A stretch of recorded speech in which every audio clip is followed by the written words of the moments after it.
At least give, yeah.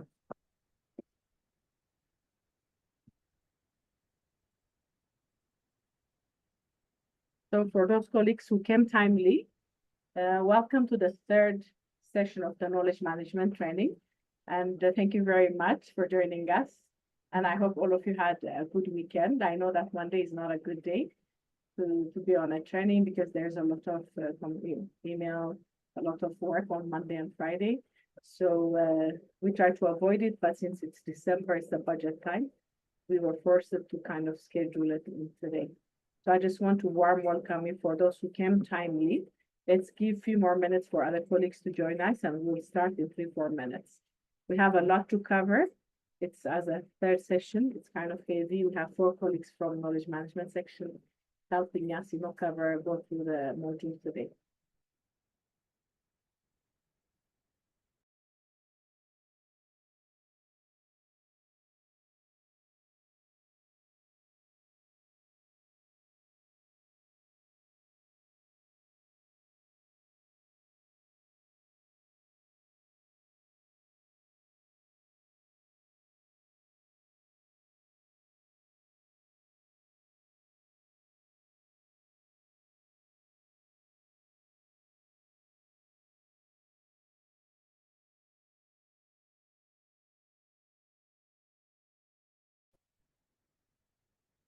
Hi, Terminate. How are you? Very well, Ermias. Great.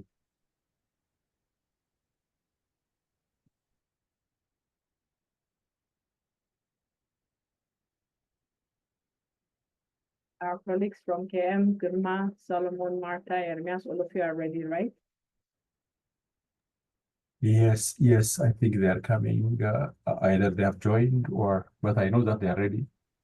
Can you hear us? Yeah. Great.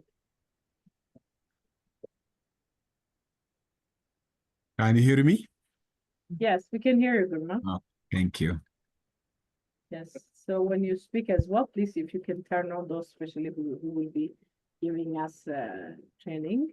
If you can turn on your camera, that would be excellent. So colleagues would know you. We have also staff members who are not CA. So it's an opportunity for us to make work and interact with you.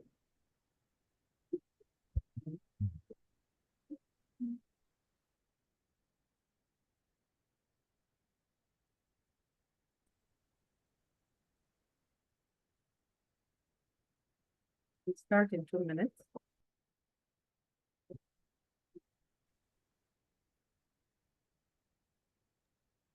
Okay, I think everybody is on from outside. Excellent. Thank you very much.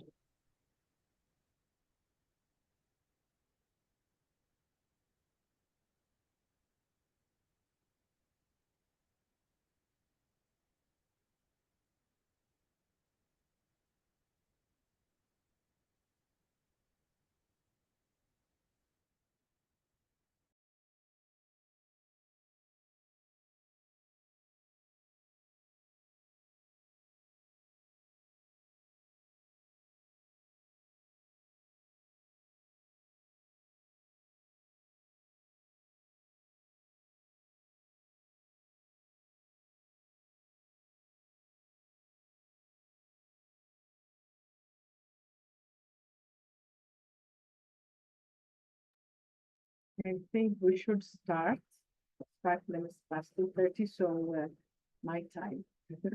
So, colleagues, I just want to warm welcome you to the third session. Good morning and good afternoon, those who are here joining us from ADES and colleagues from outside ECA. I just want to warm welcome you as well. I hope all of you had a great weekend and my colleagues from IDEP side, Eme and his team are there. I see that all of you from IDEP side, Amadou, Charles, all of you are there. They're the ones who supported us in terms of, supporting coming up with the module, the training design and delivery. They're also supporting us in terms of technically, supporting the Zoom link and all the technical issues that we have. So colleagues from IDEP as well, I just want to warm welcome you to the third session and thank you. You will have a brief, time if you want to give us some updates from last week up to now. So on the part of HR, I just want to welcome you to the third session. We had a very interactive, excellent 2 sessions, and I want to really thank the knowledge management team who gave us that support and training. We learned a lot from Daniel, Galila, and Mr. Awong as well in the past 2 sessions. We have the third session today on discoverability and accessibility of knowledge and the role of research and support. This will be led by the team. He's a lead coordinator of the team on the knowledge management side. So this is Mr. Girma Desalegn is with us. We also have Mr. Solomon on the defense side, Ms. Marta Gadamu, and Mr. Ermias Wande. They will be taking us through the module 3, and we will have a lot of interactive sessions, and we'll learn a lot from them. We will break about 15 minutes around 4 o'clock. And I just send reminders, so hopefully other colleagues are joining us. December is a hard month to get people for training. There's a budget closing. There are many, conflicting priorities, but we highly appreciate your attentiveness to the course and, your commitment to come and attend the full sessions. And as we promised, for those who join the full session, we will be giving you a good certificate at the end. So I know that Amy has shared some of the learning materials, the recordings of the previous sessions. If there's anything missing, we will request the IDEP team to give us. And those colleagues, I see that your name is there, so we'll check the attendance. You will send us the full details of your name as you want it to be reflected in the certificate. We will share that on the 4th session. So this is what I have on my part. So I just want to wish you a good session. But before going, and then, giving the floor to IDEP and then to the knowledge management team, if there's anything that you'd like to ask or any questions that you have, you have the chat, so you can give us. And let me give the floor to IDEP, Amy. Any update that you want to give us on today's session? And I'll give the floor to the man. Over to you, Amy. Thank you. Hello, Temnit. Can you hear me? Yes, loud and clear, and we can see you as well. Hi, Amy. Okay, thanks very much. It's always a pleasure to collaborate in delivering these retooling programs. So I think that you made a wonderful introduction to this third session. I just want to read colleagues from knowledge management who will be presenting in a few minutes. I also want to greet colleagues from the HR side for supporting the delivery of this retooling program, as well as colleagues who are participating. I know that everybody is busy. It's the end of the year, but at least people are managing to attend this session. So as Temnit said, we will share with you all the materials, including the presentation of today. I've already shared with you all the materials, the presentations of previous sessions, as well as the links to access the recordings for those who missed the previous sessions. So the links are available if you want to catch up. And tomorrow we'll be having the last session at the same time. And at the end of that session, I will share with you a link to access the whole retooling program. We take you at least maximum 5 minutes in order to respond to a few questions. So this is very important for us because we will allow us to get your feedback in order to improve in future sessions. So this is what I can add to what you have brilliantly said, David. So I wish to all of you a fruitful session. Thank you. Merci beaucoup, Amy. Thank you very much. So, yeah, we'll have an excellent third session, colleagues, and the knowledge management team led by Girma is here. So I'll give the floor to Girma and his team to take us through today's session. Like I said, we might break for 15 minutes in between. But apart from that, I just want to wish you a fruitful and interactive session. So over to you, Girma. Thank you. Thank you, Timmy. Thank you, Amy. We are excited to have this session again. This is as my colleagues indicated, a continuation of this collaboration between HRSS and IDEP. So we are very happy to now I can see more than 40 colleagues who have joined us so far. And Timmy has introduced the team who will be presenting, myself and my team members, Salomon, Marta, and Ermias. But just before I proceed to this session, I would like, it will be difficult to introduce all of you, but I just wanted to have, I think, 3-4 minutes to randomly pick from you to tell us who you are and all that, but I don't want this to be a direct thing. So I want you, all of you, because I will be picking anybody from, it can be, your short name. Timnit has asked you to rename your name, but even if you haven't renamed, I will use your screen name to pick you. So I will give you 30 seconds to think 2 things which are true about yourself and 1 thing which is a lie. So we will hear from you, then we'll ask another person to identify which is a lie. So we'll have 4 minutes to do that, and we can pick now not 40 people, but I don't know, 8, 9 people. Then we can proceed. Why I'm doing this is because, this is knowledge management and it needs a lot of thinking. So I'm giving you 30 seconds to think and be part of this, this process. So starting from now, I will be counting 30 seconds. So write 3 things which are true, 2 things which are true about you, and 1 which is a lie about you. So we'll ask another colleague to identify that lie from what you have said, okay? So I have set, my timer has started. So there is no exemption. Everybody will write. Okay? Good.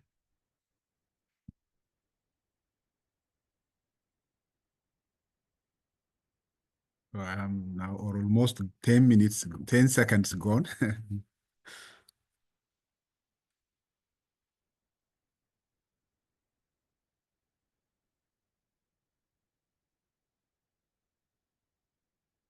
Fifteen seconds gone. I hope everybody's ready.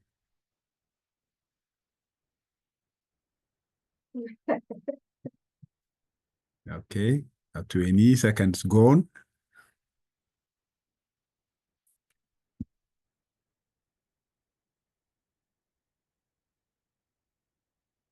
Okay, so I am going now to call the first person to tell us. Okay, so just the screen as presented to me. I will start with Asfawitna.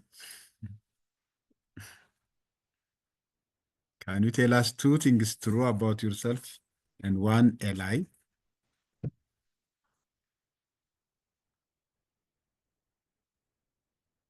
Asfa, can you hear us? If you are Yes. speaking, you are on mute. Yes. What did you say? I just joined now. Oh, you just joined now? Yes. Okay. Sorry. Then let me pass you then, because I wanted actually, it was an introduction that if you can quickly tell us 2 things which are true about yourself and 1 thing that is a lie. So we'd like someone else to identify that lie from what you describe yourself. You mean 2 things? One is a lie and the other is a truth. True. It's about you. This is an introduction process, Why do we exercise a lie? It's lie detector, to know you how you lie or how you tell the truth. We are studying you and knowing you.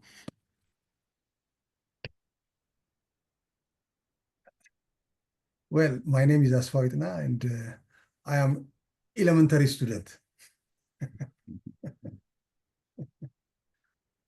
One more. And I'm studying physics. Okay, so who is the lucky person who will detect which part is the lie? I will go for Delphine. Delphine for gang.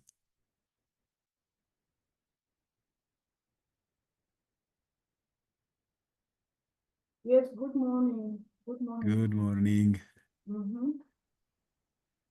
You want me to say that I study physics? Yeah. No, So no. have you heard our colleague Asfau describing, saying three things? Yeah, he said he studied physics. That is an Study physics. elementary student. Yeah, but it has to be one.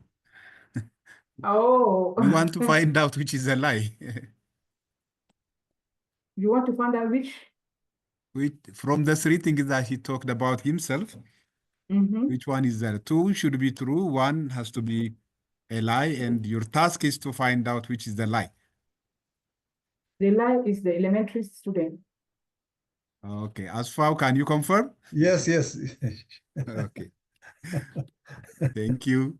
Okay, so I'm going to the second person now. Thank you, both of you.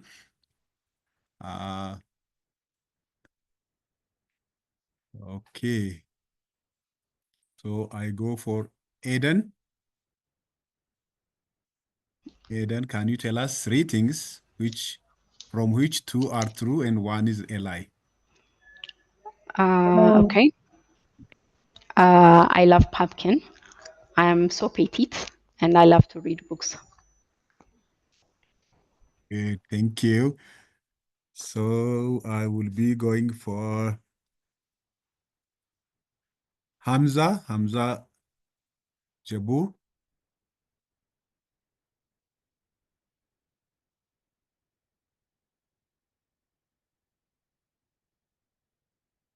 Hello. Yes. Sorry, I So have didn't you hear detected the lie? I was having a connection issue. I didn't hear well. Okay. What did you say? She say? Can you trouble you, Eden, to repeat? Okay. I'm so petite. I love to read books and I love pumpkin. Pumpkin. Correct. Okay. So now just both the two detectives are on spot. All right. Uda. Okay, let's see. So my name is Huda Filali. So you'll tell us, three things about you, with one of them being a lie. Okay, that doesn't have to be related to work. Okay. Okay. So my name is Huda Filali. I hate cats. And I would love to find a way to better organize my own archives. Thank you. All right. Thank you, Huda. So I will call Maskaram. Maskaram, can you detect which one is the lie? I think the voice was not clear for me. If it is possible to repeat. Repeat. Yeah. Okay. Huda, can you disturb you again? There is I think, technical issue. Yes, my name is Huda Filali. I hate cats. And I would love to find a way to better organize my archives. Thank you. Thank you. Maybe you like cats. That's not true. Huda, did she get it? Yes, I'm a cat lover. Very good. Thank you. Thank you. So just one more, because I think my time is a bit going now. So let me go to Timbit.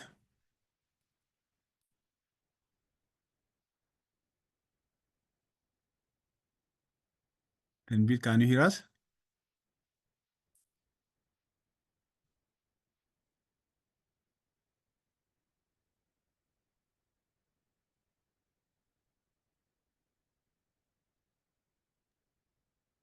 Timbit, if you are speaking, your mic is muted.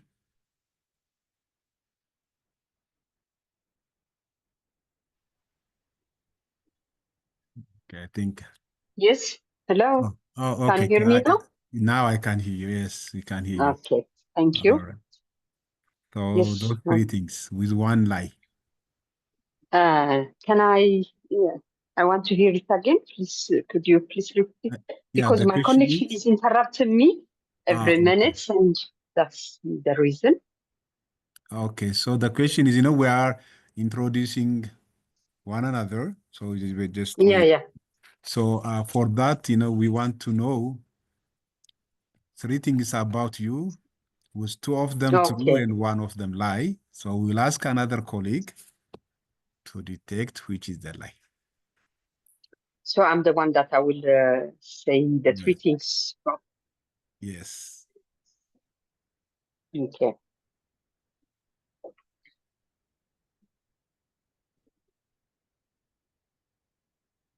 I am UN staff work. I work in UN. I'm female, and I like food to eat. Which one is the lie? All right. Okay. So I will ask Yasin Sise to detect which is the lie.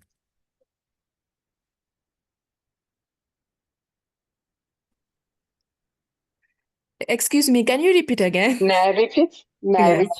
Okay. I'm a UN employee. I'm a female. I like to eat foods. The first is lie. Okay. Timbit, is that right? No, I'm an UN employee. So which is not It's a bit challenging, yeah. The lie. The third? okay. So it is a miss this time. Okay. And can you tell us which was the lie? The lie is when you say eating foods, which one you have to identify either you be a vegetarian or you are other food, or you can't, a human being cannot eat all the foods. Okay. It's an This is what interesting perspective. Thank you so much. you're All right. welcome. So I think now we can proceed to the session, but this was really lovely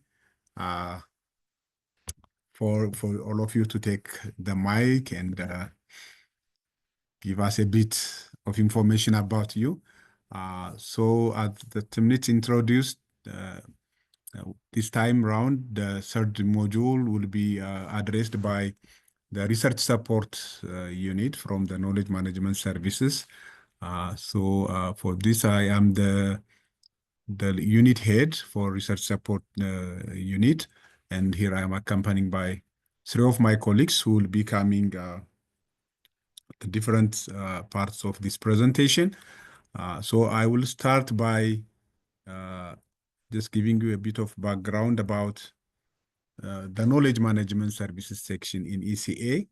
Actually, this entity was actually almost as old as ECA. The ECA was founded in 1958, so just 1 year after the library was established in the same Niger building. Then in 1977, with a donation from the government of France, a five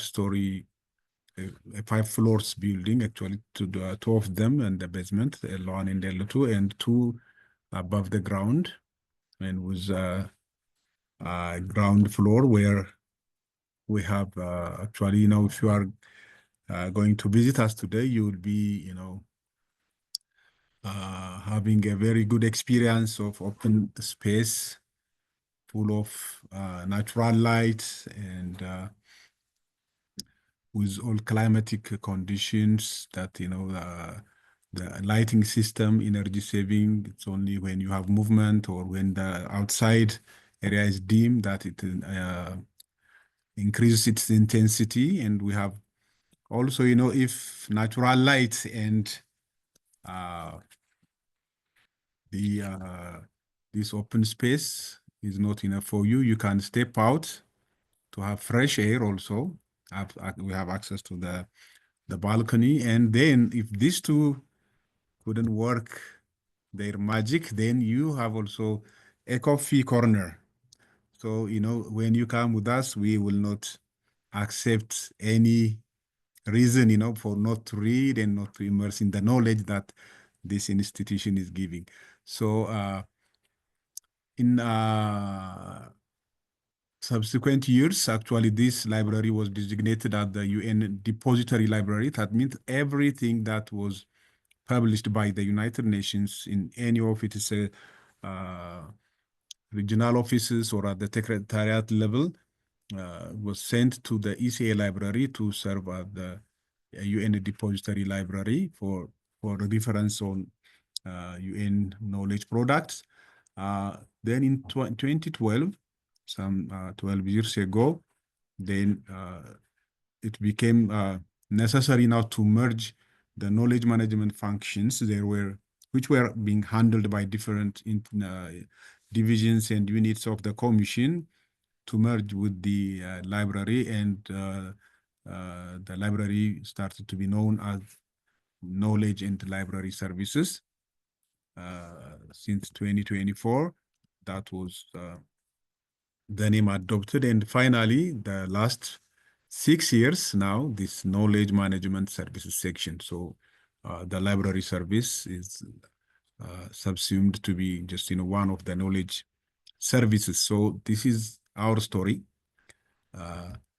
And the way we do our business in the knowledge management services section, I'm sure you might have seen this model before. So the one which is highlighted with the red circle is where we are, the research support services unit. But we have other unit, knowledge management, archives and records management, outreach and client engagement, and also heritage management. Unfortunately, you will not be hearing from the heritage management in this training, but you have heard from the KM and ARMS, the archives and record management, in the last 2 modules. So my colleagues from outreach and client engagement also will come in tomorrow, so you'll hear from them. So for us in research support services, we have different subunits, the client services, technical and content collection, development and maintenance, and also publishing support. So within that, we have different activities.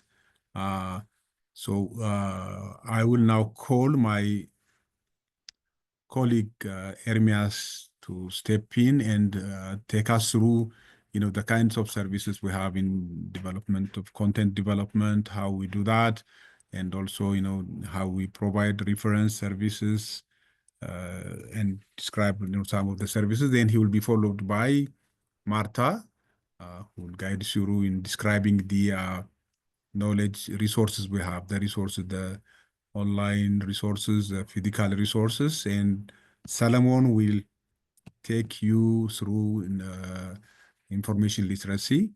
Then finally, I will come back for the publishing support and a bit of AI in publishing, because the last one would be actually when you think of publishing any research work as ECA and also other UN agencies rely more on knowledge and sharing their knowledge to the public. So I now call on Ermias to take the mic after me. So Ermias, you can share your screen. I can disconnect from here.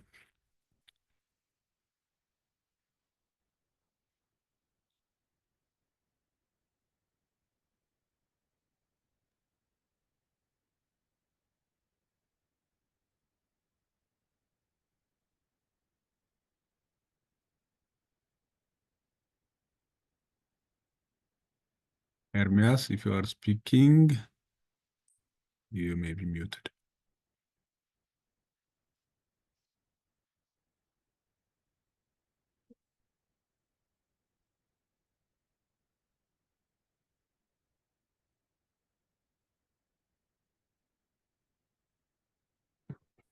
Can you hear me, Gurma?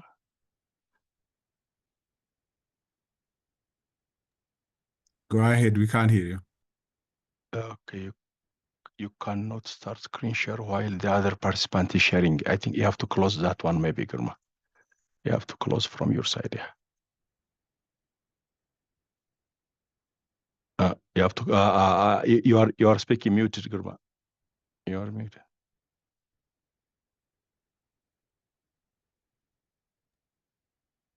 Okay, I can't hear I you. will. Okay. You stop it. That one. You close it. Yeah. I thought I have stopped sharing, but no. Yeah. Still, it's visible from okay. us. Okay. All right.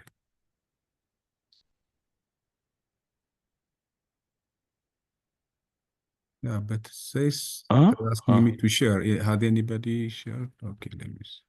You can. Okay, I think now it's. Okay. I really sorry for that. No problem. No problem. I think now let me share. I think, yeah. Can you? Yes, can you see it? Go ahead. You can now put it in the presentation mode and continue. Present in Teams.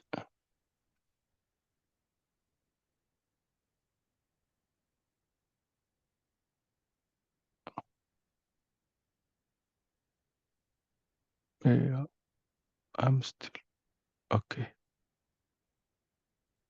Yeah, it goes this. No problem.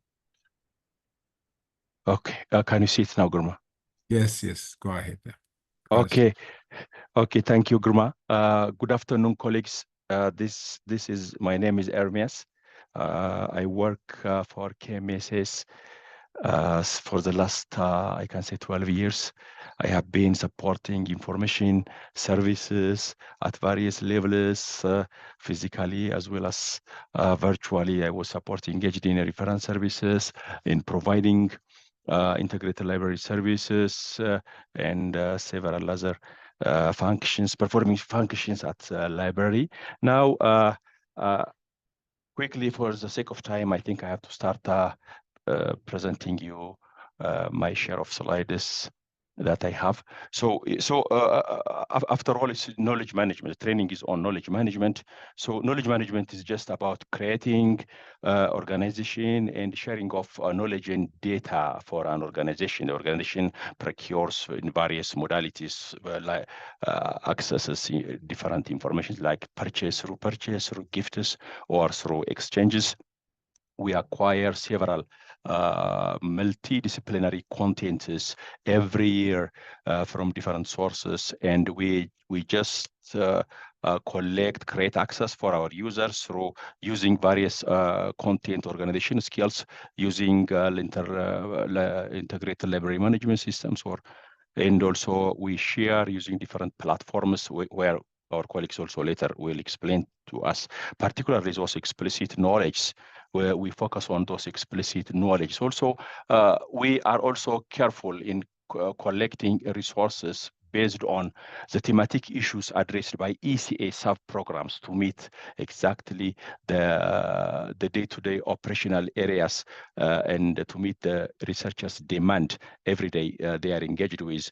We procure, we acquire, we allocate budget and procure every year in close communication with sub-program officers as well as with divisions to assess their needs and their requirements, and we access it, we collect it, we organize it, and we share it inside the library. We also obtain from different agencies, from different bilateral and partners and organizations, from different UN agencies, from NGOs, from international and non-government organizations. We acquire resources and we organize and put it accessible, create access mechanism for our users. So above all, the idea of developing this content is just to meet the research need, the research demand for our users at ECA, so that ECA can meet its objectives and missions through research, as well as supporting the member states and closing the gap and addressing their need. So the librarians at ECA are also ready anytime, and we are just liaising with different divisions, including SROs. Librarians are assigned for SROs. Librarians are also here assigned for each division, so that closely we are playing proactive roles in identifying their need and supporting their demand. So to meet this, above all, you have a lot of informations. At the end of the day, you have a lot of informations virtually as well as physically. So someone has to be, you can learn swimming by yourself. However, if someone is assisting you, supporting you, you can be more quickly can learn and in the best way. So we are here to support you, providing you reference services, supporting you how to access a particular information, how to identify a particular information for you to meet your demand. We understand the request, we analyze the request so that we can come up with the best information and the best sources using online resources as well as physical resources available, so that the client, we make sure that the client is satisfied at the end of the day using our reference services. For your information, here in the library, as Girma was earlier explaining, here we have, a circulation department. We have also a reference department, units. We have also cataloging units. We have also acquisition units. So each of these units are just engaged in supporting at the end of the day the knowledge management practice of the library. So the reference service is the most, the fundamental part, so that users can be, their demand can be easily addressed, and they can find any information at any time as much as possible, using the shortest time possible and quality information addressing their particular need. So also we engage with our users using virtual reference services. When I say virtual, it allows to ask reference questions and receive assistance using emails. For example, I usually receive calls using Zoom as well as using Teams from SROs as well as from different agencies, or from ECAs at different buildings here at ECA. Staff researchers are sitting in their office and calling and asking us information to provide them using that's what we call it virtual reference services. With this high-tech age, you don't have to also come repeatedly to the library. You can just sit in your office and contact us, so that we can provide you quickly, as much as possible, the required information for yourself. So we call it this virtual information support services. So we are available in digital channels to meet your demand. This is what I want to tell you also. So we are ready here in person as well as virtually online. Also, you can find this an email. Maybe you can find it later in the PowerPoint. You can write also to this email address here, or you can make a call to one of the colleagues you see here and ask and present your information, so that you can maximize your research, you can maximize your work as well as your findings and results, so that you can properly utilize the resources we have here at the library. Also, people can come physically to the library and borrow any kind of resources. It could be journals, it could be magazines, it could be books, it could be other publications. We have an integrated library management system to control for borrowing and as well as for returning of items at the library. So first of all, you should come to the library and become a member. You need to get registered. Then you start accessing all these resources for 1 month as well as for overnight use, so that you can maximize your your access to information. Instead of only accessing those resources which are available online, you can borrow and take it to your home so that you can browse and use the material. So this is what we call it loans and circulation unit of the library, which is in the picture here, you can see the newly refurbished library ground floor area. So at the entry point or at the reception point, you can find relevant and experienced librarians who are sitting there and supporting you. Anytime ready, you can find them. Going further, I think I would like to also to tell you about this in terms of serving our users. We also compile bibliographies. Bibliographies are list of items on a particular subject area. For example, you might have been embarked on conducting a research, or you may have a presentation next week somewhere else at SROs or another country. So you would like to access those pertinent and relevant bibliographies, list of items, list of materials to support your work, to support your study. So here at the library, librarians are here engaged in compiling bibliographies. Compiling bibliographies are relevant resource on your particular subject area or particular field of study, or on the upcoming event you have. For example, if you have a annual conference that is going to be staged at ECA or at another country, based on the theme of that conference, we can compile you relevant resources, and you can share people to maximize their access to information on that thematic area. So the librarians, besides borrowing, besides loaning items, we also compile bibliographies and support access to information, maximize access to information. So we also provide document delivery from any institution at any time. For example, from Dag Hammarskjöld Library in New York, we have day-to-day contacts also with them, and anytime we are running out of any requested information, we contact them. They provide us UN resources. We use all UN resources available: Resource Africa Union Library, Addis Ababa University Library, Africa Development Bank.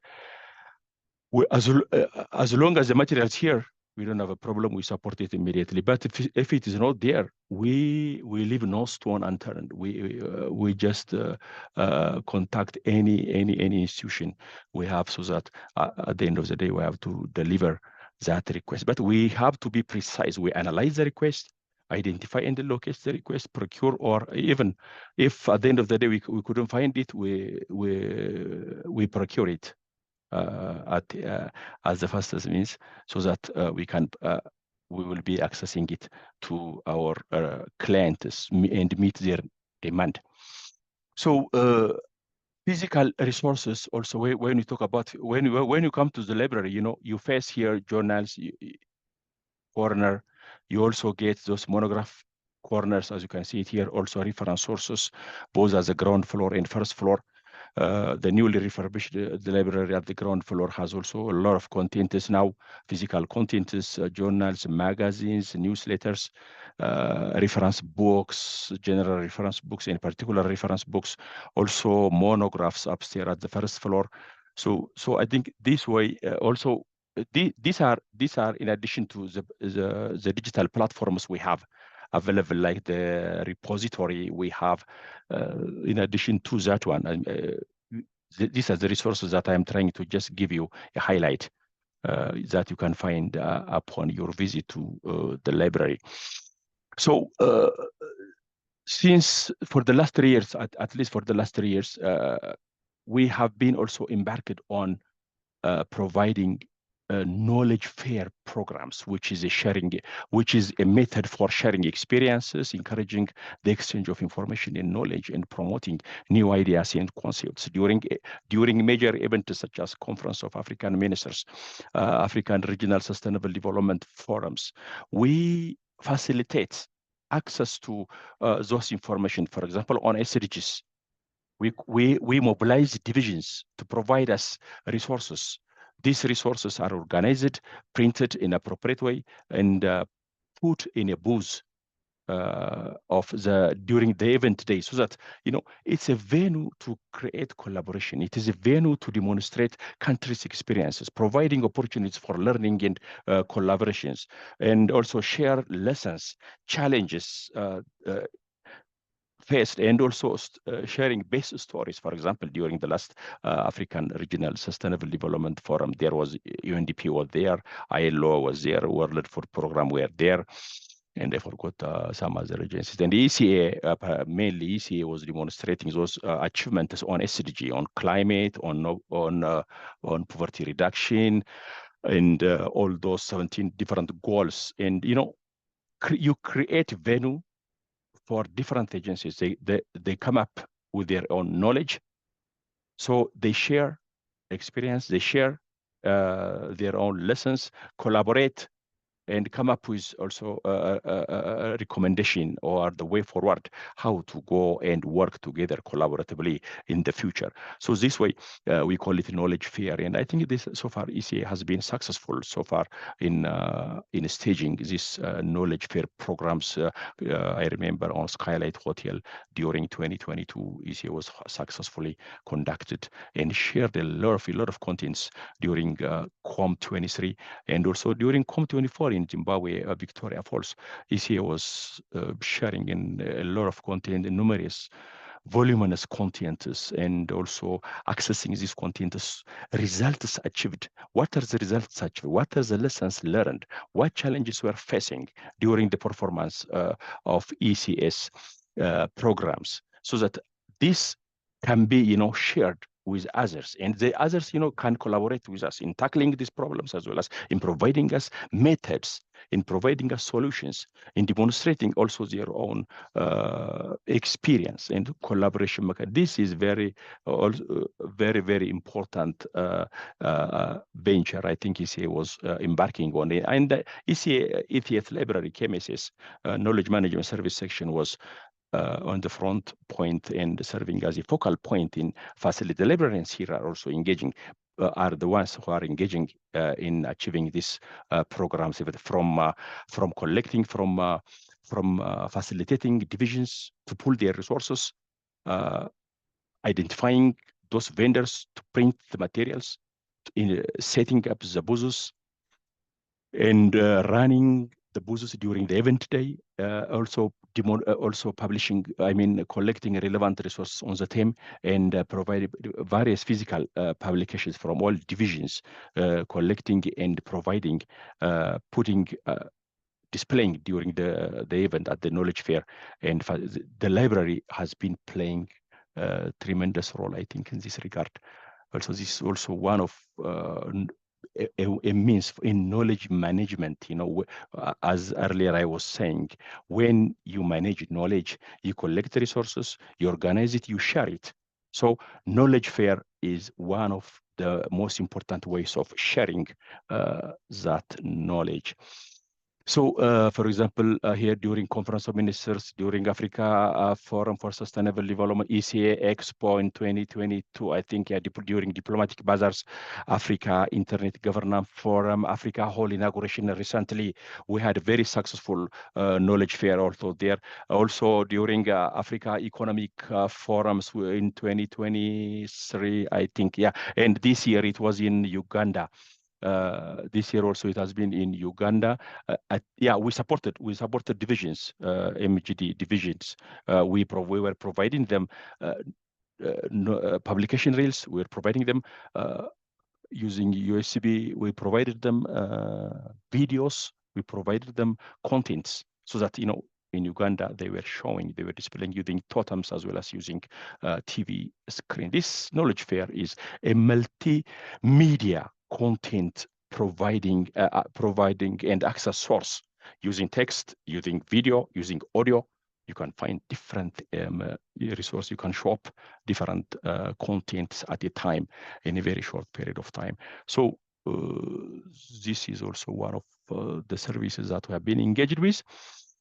And earlier, as I was mentioning, we partner with various agencies and we're not only confined, only procuring resources at ECA.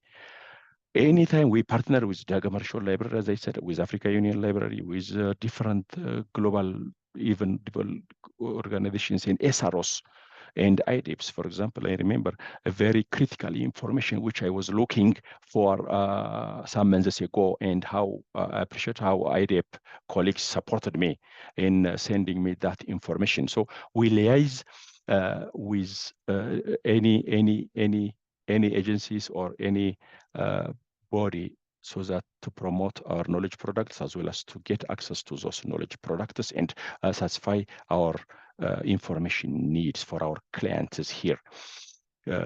So partnering is one of also the critical components of the ECA library functions. Yeah, here you see, as I was also saying, we each of the librarians here are assigned to each division. For example, me here, I am assigned to TICID and CFND. Marta, SROs, she has a contact with SROs and IDEP. She's liaising with them. Solomon, GPSD, Germa, Kebere, and all colleagues, you know, we have all divisions. We go them, we talk to them, what kind of information you need, what challenges you have, so that, you know, whenever they need, also we buy them, we procure, we access, we facilitate access. We are facilitators. We access information. We supply them in any form. Information that they are looking for to meet their research as well as their data gaps.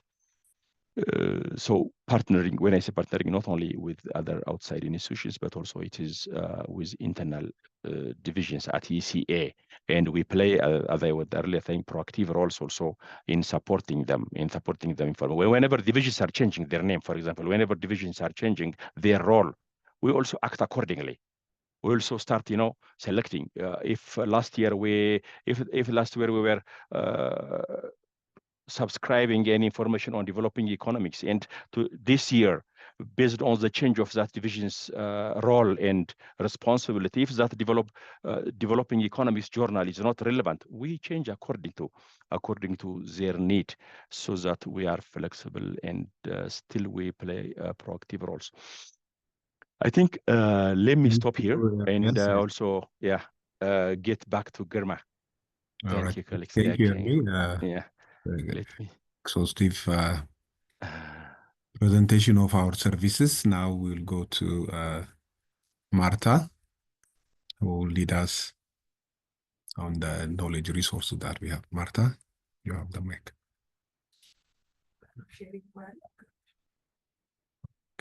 Turn.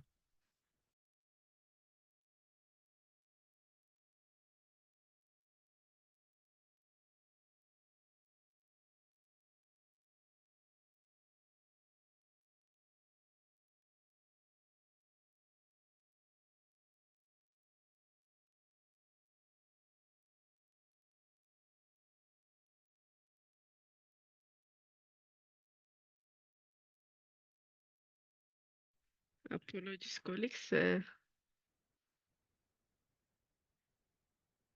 for taking a bit of your time.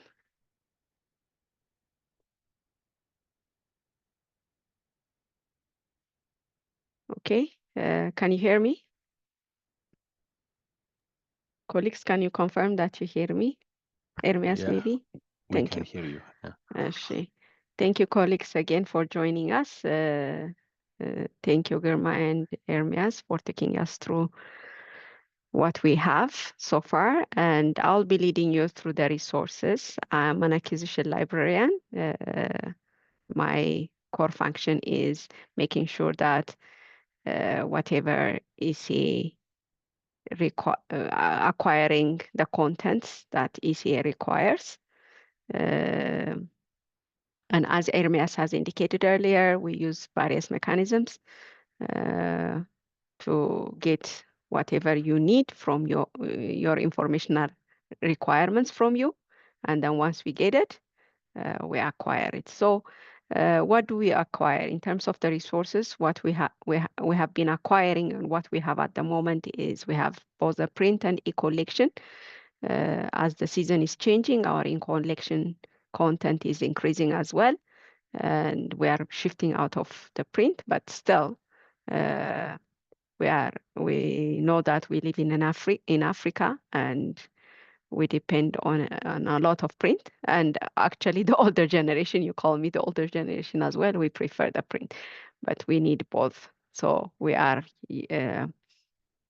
that. So in our print collection, we collect books, periodicals, pamphlets, maps, and this is collected and put as a general collection, what we call it the general collection, and it is accessible through the Primo or ECA library catalog. My colleague Solomon later on will take you through that. And the e-resource collection is also captured through our e-resources platform, and I'll take you through that e-resource platform later on. We also have the ECA publication, and we collect the ECA publication, which is accessible through the ECA repository. Again, my colleague Solomon would take you in detail how you can access it, how you can search and stuff like that. And the African government publication is also there. We collect the government publications like the ministries, whatever the ministries are producing, the annual reports, the statistical reports, the central bank reports. Again, this is also accessible through our library catalog. Earlier on, Germa has mentioned we do, official documents. We capture official documents as a depository, UN depository library. But right now we stopped like the physical collection. There is official document system that is created by the UN, and we supply that through whatever official for ECA, we supply it and we make it accessible for you, since we don't need to deposit it in print form anymore. And the other resource that we present to you is our space. We consider it as a resource because it has relevant facilities to allow you to do your study, your research, and your leisure reading. So recently we get to renovate our front face. We really want to renovate the whole space, but we were able to do the front face, and our front face has different facilities. It has the first facility is the collaborative reading space. As you can see it laid out in front of you in brief snapshots of pictures. Our front face will show like a collaborative reading space. And you can come, the present day libraries have been changed. You can come and read and you can interact. It's not like a solo reading space like it used to be, before even the era of knowledge management is like an information sharing era. You can't do it solo. You have to do it collaboratively. So in that intent, we renovated our space and make it a collaborative reading space. So the ground floor is that, and you can come and sit and collaborate with colleagues. And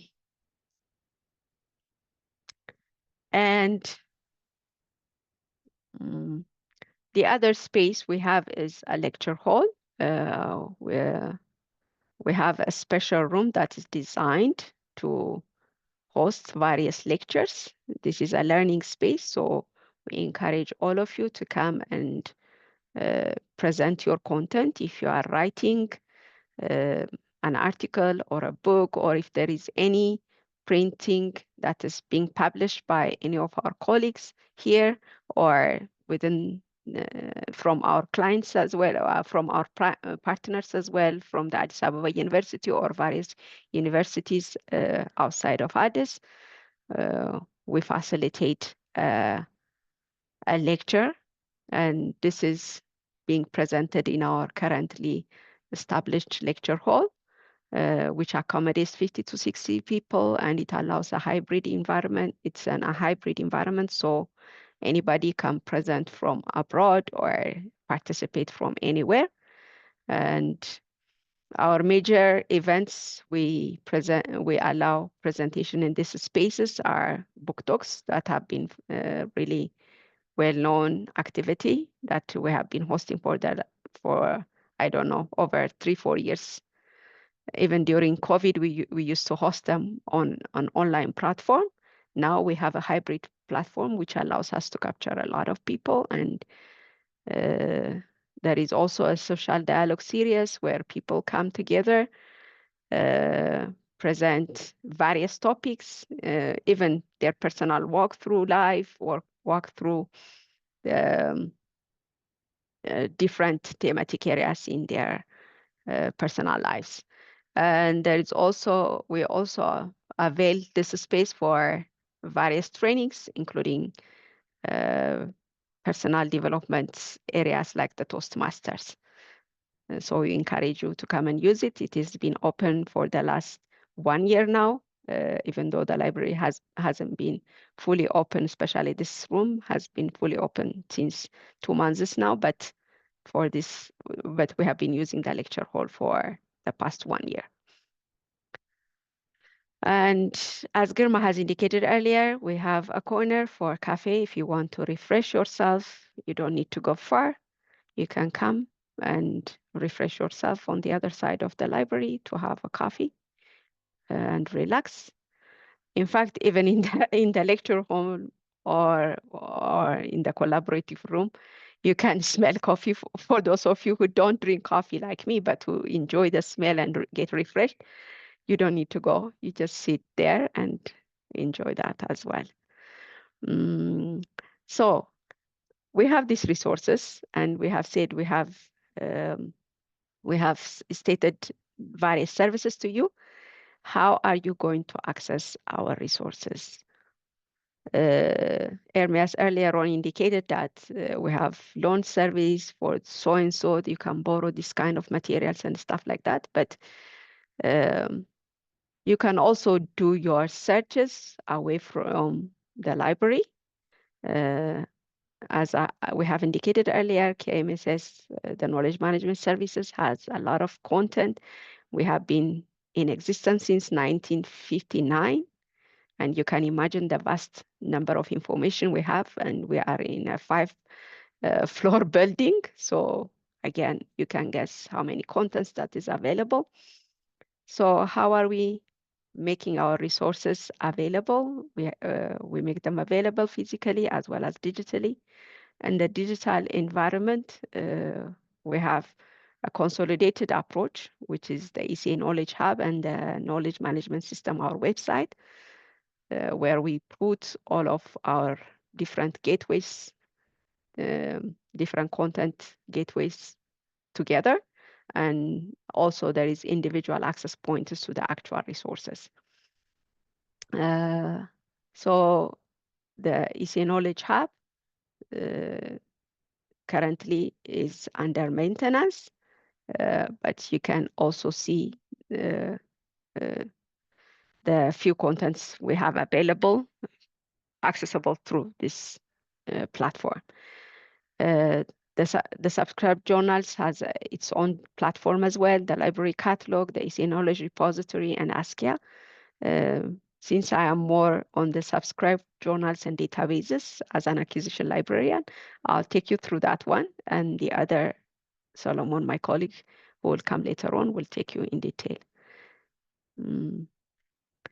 As I said earlier, this is the consolidated platform, the ECA Knowledge Hub and the Knowledge Services section website that would bring you access, that would give you access to the different contents we have on the right side, as you can see it. In the Knowledge Hub, if you go directly to the Discover page, there you can see the Knowledge Repository, ASCIA, and the ECA Library catalog. So as I take you through the subscribed journals and databases, as I said, we subscribe a lot of journals and databases in an electronic format. Our focus area, as we are here to support the work of the Commission, and the work of the Commission focuses on social and economic development area. We will be our content is focusing on socioeconomic development team, and mostly on Africa, but we cover every continent because we want to enrich our content and we want knowledge fertilization as well. Our contents are also acquired from prominent publishers, reputable publishers that are very much known in their area of publishing the various contents. We have ProQuest, EBSCO, Wiley, Elsevier, and Oxford. Some of them are specialized in particular content. Some publishes in various thematic areas, but whatever we buy mostly focuses on socioeconomic development team. We also have a big multilingual newspaper and magazine collection. So you can find your content, like you can find international Herald Tribune and internationally reputable content, or your local newspaper from your local from your country. Most of them are presented. You can search it by country, and that I'll take you through. This is found from Press Reader. And we also get you some additional leisure reading contents, again from Press Reader. We have National Geography, Reader Digest, and we also have them in multilingual formats. And again, the current affair magazines are available as well, The Economist, Gen-Afrique, and some of them are accessible through user name and passwords. I'll go through that one in detail later, but these are also made accessible to you. So most of our resources are accessible via IP. So if you are within the ECA IP network, you can access it. I know some agencies fall in ECA. You are in ECA compound, you are in ECA premises, but you are not within the ECA IP. So if you fail to access your contents, don't think that we are not telling you the truth, but you have to be in ECA IP to get access, or you have to log into in ECA guest login. But for ECA staff, this is accessible through your offices. If you are in your offices via IP, you can access it. But if you are working remotely, working from home, or while you are on a mission, there is a platform which we call it the Open Athens accounts. You need an Open Athens accounts to access the whole content. And for those of you who haven't registered for Open Athens, this is the link. We have provided the link. Kindly register. We believe most of ECA staff has been registered and can access, or unless your activation, and our normally activation lasts for 2-3 years. So if your activation has fallen short or broken, you can contact us, myself and my Germa, or any of your liaison librarian. We can direct you to us, and we can assist you in fixing that problem. So, but this has to be done while you are with an IP in ECA, so we can support you easily. If you didn't see this, the Open Athens registration link, or if by any chance misses it out, this is also advertised in the Lib alerts monthly. So if you receive the Lib alerts, last month's Lib alerts in your inbox, you can go to that Lib alerts, and then you can go through the Open Athens to register as well. And some of the resources are also accessible through individual logins. The reason sometimes they are a little bit costly, so we may not get access to all ECA stuff, but we made it available, accessible by priority, or by expression of interest, or by position. For instance, we have Financial Times that we made accessible to the to most finance teams or the heads of the unit directors and stuff like that. And we also have Safari books, which focuses mainly on IT and development topics. So we made it accessible to our IT colleagues so they can develop, various contents for their training units and or for their particular work. But if there is any interest that you have, like if there is any topic or any particular book that you are interested, we'll try to make it accessible to you. But in terms of giving the credentials, as I said, it is limited access and we only provide it for these people. And there is also UpToDate, which we haven't, which I haven't, which you don't see in the presentation. This is also a clinical database that we acquire and mostly focuses for the clinicians. So we made it accessible for the clinicians. In this platform, the Subscribed Journals and Databases platform, we also try to bring together open access contents so you can access them. And let me take you back how you go about it. This is from the Knowledge Services, the website. Up on the slide, you can see that the URL, and you can see listed out the different platforms or the different content gateways we have. And this is how you go about it. For if you go to the Subscribed Journals and Databases, you will find it. So sometimes, this is a few tips that we want to give you. Sometimes you think like when we say we give you access to Elsevier, we give you access to Wiley, it doesn't mean that we are getting everything Wiley publishes. As I indicated earlier, we acquire thematic packages. So even though we present Wiley or Cambridge or something like that, it doesn't mean everything. So you might run into an article that you are interested in, and you end up, the system telling you you have to pay, this is not accessible to you, or contact your librarian. Even though we are not getting that particular article, we are not subscribing to that particular article on that time or from that package. There are various ways of getting those contents. Hermes has indicated to you earlier on. We use our partner libraries, we use document delivery services. So there are various ways of getting those contents. So do not get frustrated. Please bring your requests again back to us.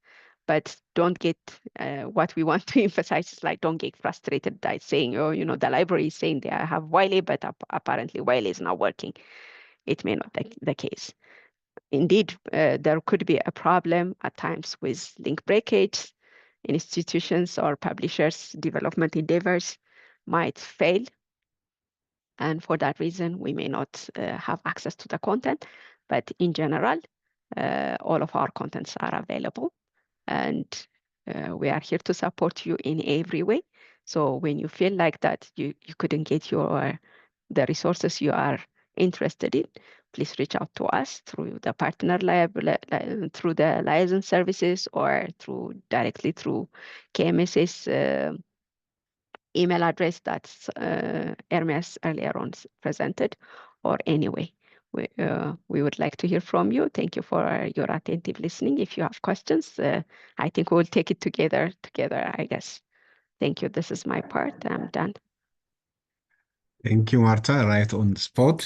This 3:45 was our end of our first session, and we'll be having a health break to stretch a bit. And I would like to remind you, this is almost, historical, and also just presenting to you what we have in terms of resources. But the next and most important part of our presentation is on information literacy. So what we have not only just in presentation format, but practically my colleague Solomon will be leading you on how to navigate through the different platforms with, of course, time-tested search criteria, so setting up search queries and identifying keywords and the like. And so I just want now to give us 15 minutes. 15 minutes is the one that our colleagues from IDEP and HR give us to have a break. So now it is 3:45, so we'll reconvene at 4 on the spot. So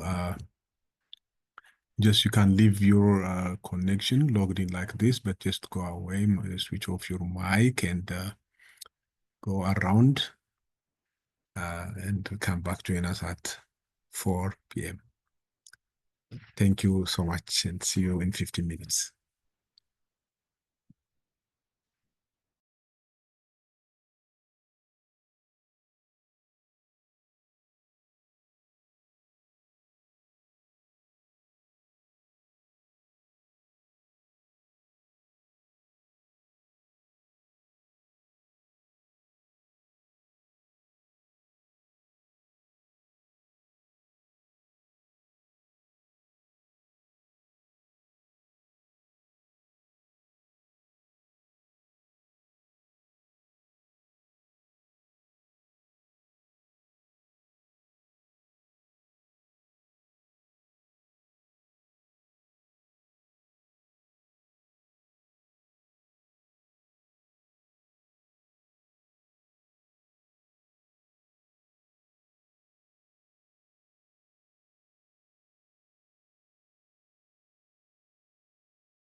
Welcome back, colleagues. Now it is 4, and my colleague Solomon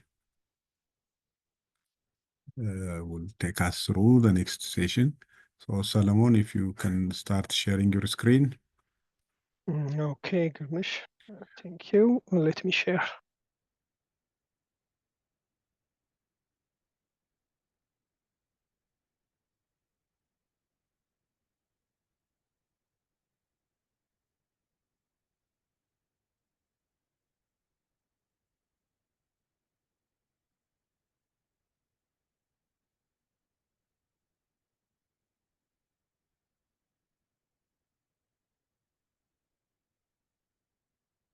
Can you see my screen?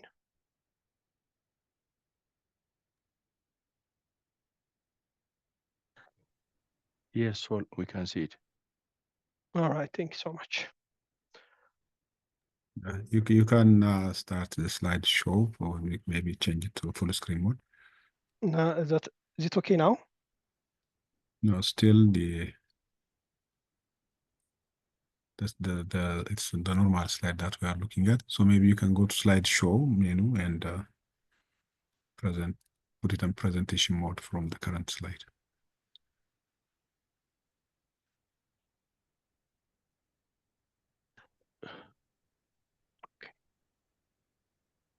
The slideshow tab next to home and insert there.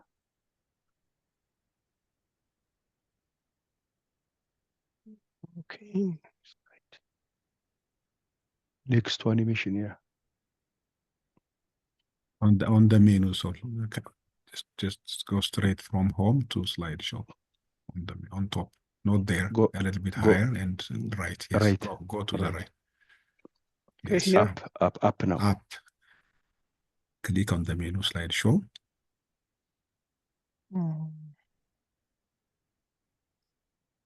The menu bar. Just a little bit higher. Yeah, slideshow. This one? No, first click on the slideshow menu itself, then it will open up sub menu there. Where you were, yeah, up. No, that one is on the home menu, as you can see. No, just a little bit lower, then go straight to the right.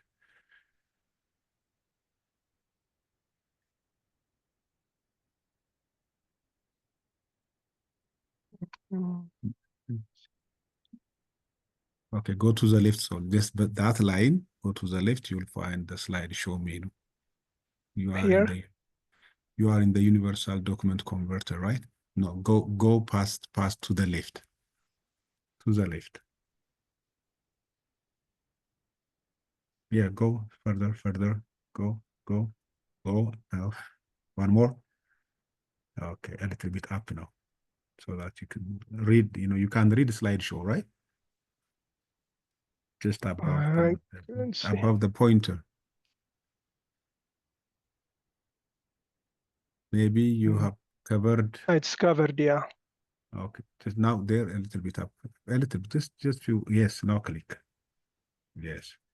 So now go back to the left now from current slide. Thank you. Okay, good afternoon, colleagues. Sorry for the delay. My name is Solomon. I work for Knowledge Management Service Section. Apology for the voice. I've been, struggling over the weekend for flu. Sorry if my voice is not properly heard or, comfortable. Apology for that. But for the interest of time, I directly go to my topic. As you can see, it is information literacy. Before I will directly dive in, I just want, let's take for a moment to reflect on the question here. We have two questions here. What is information literacy? From your perspective, without looking any literature, how do you define information literacy? And do you think that this training or the concept of information literacy is important for our day-to-day activities, or do you think that is it critical life skill training? If so, you have to justify why and why not. So you can directly reflect what is information literacy. Sol, is this ringing coming from your side or from? No, it's not from me. It's next to my office. Ah, I couldn't control. Okay, we'll call the colleagues. All right, so if you can put it on the presentation mode, we are still looking at the slides.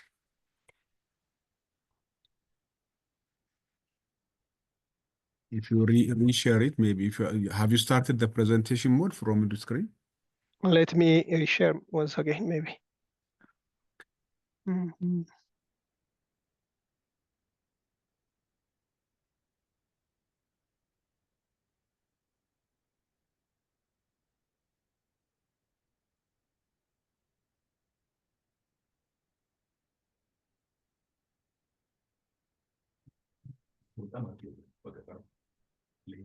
Ah,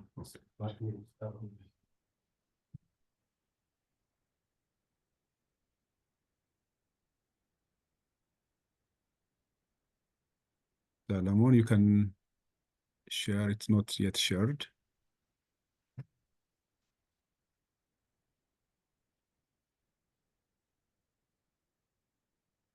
How about now?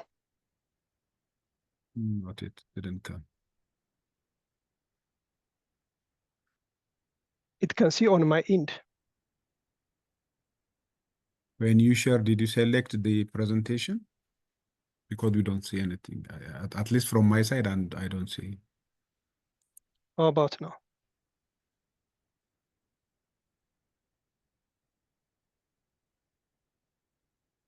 No. Colleagues, can you see a shared screen or it's only me? Nothing from my side. I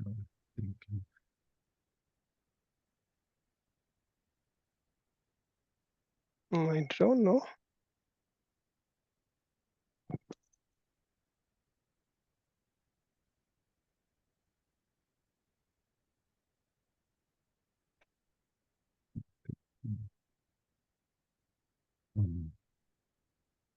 So when you click the screen, what do you see? Or okay, let me share it from my side and you can present.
Hello? Hello? Can you see my screen now?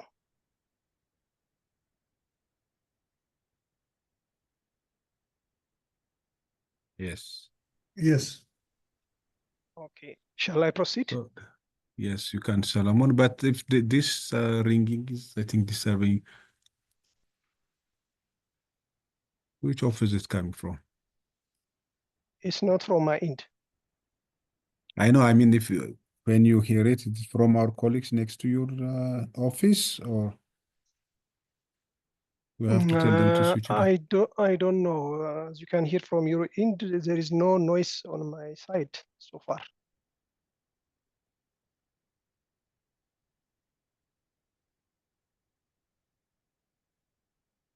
Okay, all right. So let's continue. I think Ermias is coming up to your office to sort this out. So you can continue just to save time, Salom.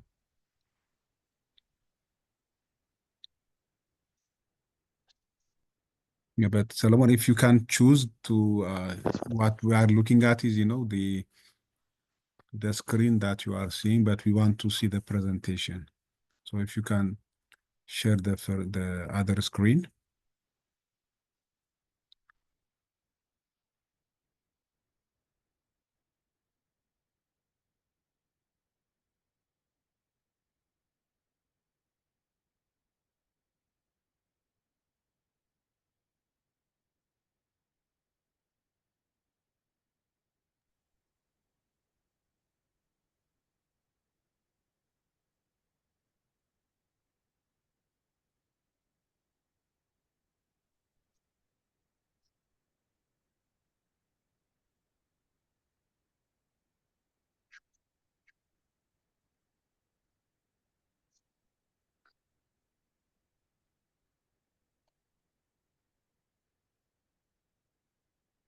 Maybe Solomon, if you can run the slideshow first, then go back to Zoom and share that one.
Sorry, colleagues, for the technical problem. We are just solving it.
It seems, Gurma, now we are back.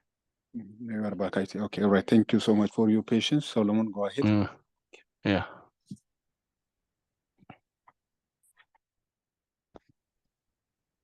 Okay.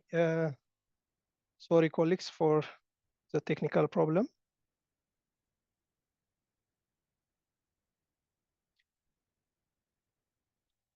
Let's reflect on the first slide on the topic on what's information literacy. As we spent too much time, I'll give you 2 minutes to reflect on these ideas. You can speak directly without showing your hands for the interest of time. What's information literacy?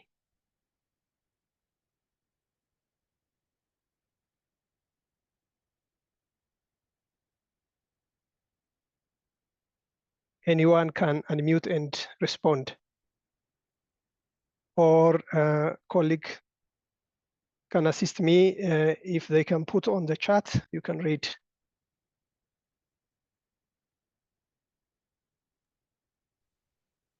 We can't hear you, Solomon. Can I come in, Solomon? Yeah, please. Welcome. Okay, thank you. To me, just information literacy is an act of making the best use of information at our disposal to achieve our own goals. It could be financial, social, whatsoever. Great. Okay, thank you. This is one of the nicest definition. Okay. Others?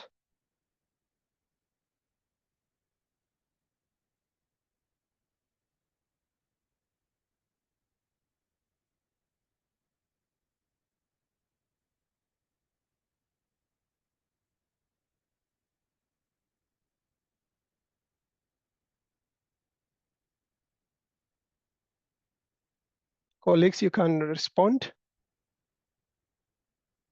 Let's use our time.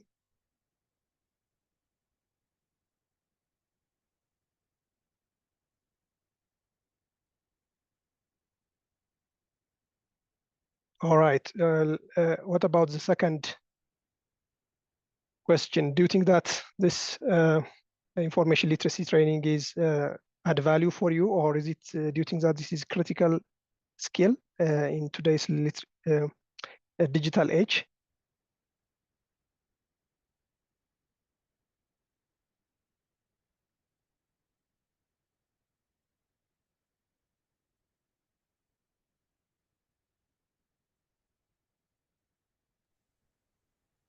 Yes, definitely. It's very much significant for our day-to-day personal goals as well for organizational goals. Okay, thank you so much. So if we agree, let's proceed.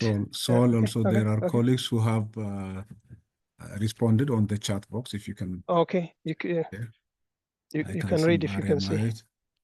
Okay, yeah, I can see Mariam. She says it is the ability to search, find, and use reliable information. And Rosina, to use information properly. Yes, Mariam also she has confirmed that it's very critical in this fast-moving world where there is a lot of misinformation. Great. Back to you. Okay, thank you. I think most of you have answered the information literacy and its importance. Let's start from the evolution of literacy. As you can see in the 21st century, literacy has evolved significantly over the past century. In the past, as you might know well, literacy was defined as the ability to read and write, but now it covers too much broader range of skills and knowledge. It's not enough to read and write to be literate. You should know computer properly. We should computer literate, media literate, and any literacy we can evaluate and even properly ethically use information. So in the 21st century, when we come to the information age, reading and writing is not enough. We should also know due to the advancement of information technology, we should understand and properly utilize different information platform and technology application. So it adds here critical thinking plus willingness to view process of learning in new and different ways. So in general, there are different organizations and school of thought have different information literacy definition, but I have taken this definition as it comprises major information literacy concept. From the definition, as you can see, knowing when and why you need information. To be literate person, first and foremost, before directly go to the library or searching to the Google or any scholarly database, any professional, any literate should justify why the information is required. Is it for personal or academic or day-to-day work related activities? And then when do we need that information? For example, you registered for this training because the training is delivered on this specific date. And the why is when you register, you have to decide. You have to decide to register and attend this training because you justify and it's required for your day-to-day activities. Then where to find it? Where to find the information? Shall I find at home at my shelf, or shall I go to the library to find that information, or is it available printed or virtual? We should decide where to find it. It is a location. Maybe shall we go to Google or ECA scholarly database? Which sources shall we go to find that information? So away from the system, or before we come to the library, or before we come to ask anything, we have to define where to find and how to evaluate it. Once we find that information, we have to evaluate, especially those we find from the internet. We should evaluate the information, especially when we get information from .com, especially on the domain .com. You should evaluate in Google, as you know, Google index more than 30 billion web page, and on average, on monthly, even 10 billion users have searched information. So when you search anyone from Google, you can get novel idea, and then next to that novel idea, you may get just a stupid idea, which anybody can post through website or personal blog or whatever information. Google can pick and index those resources. So we should be evaluate that information before we integrate to our knowledge domain. So to evaluate this, we need a critical thinking. One of the important skill is critically we should think it. For example, if I search article from Google, before I integrate to on my literature review, I just check it on the citation. Is that author is authoritative in his domain, or how about those maybe the information that I get from the maybe is it from .com or any personal blog? We should also evaluate it. Most of the time, we should depend on the domain on .edu, .org, and .gov mostly, but you can also use another information sources. So we should evaluate it before we use it. Then when we use it, we use ethically, not only just simply use it. When you integrate to our knowledge domain or in our concept note or in our literature review, we should ethically acknowledge the author, list the reference sources in our bibliographic lists.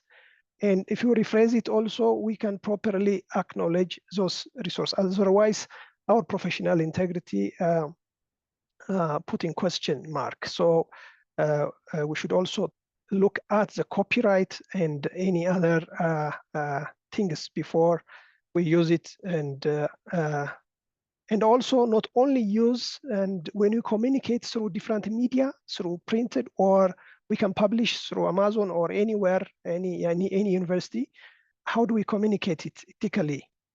We should also understand that as an information literate. So overall, it assisted in getting the right information out of trillions of web pages in the internet. As I said, it's a critical skill in today's information jungle. When you say information jungle, you have to be careful when you search out of billions web page.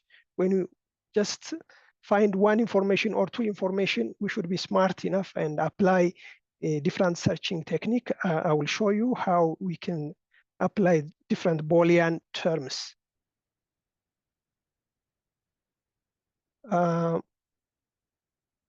When we look at the benefit of information literacy, we just convert data into information, into knowledge for informed decision, and also critically apply the information knowledge in order to solve our problem. If the information we acquired in different means, that information should solve our problem in our day-to-day activities or our professional development, be it for personal development, that information should solve a problem, okay? Otherwise, sometimes if we just use information, it creates a problem. Even those information overload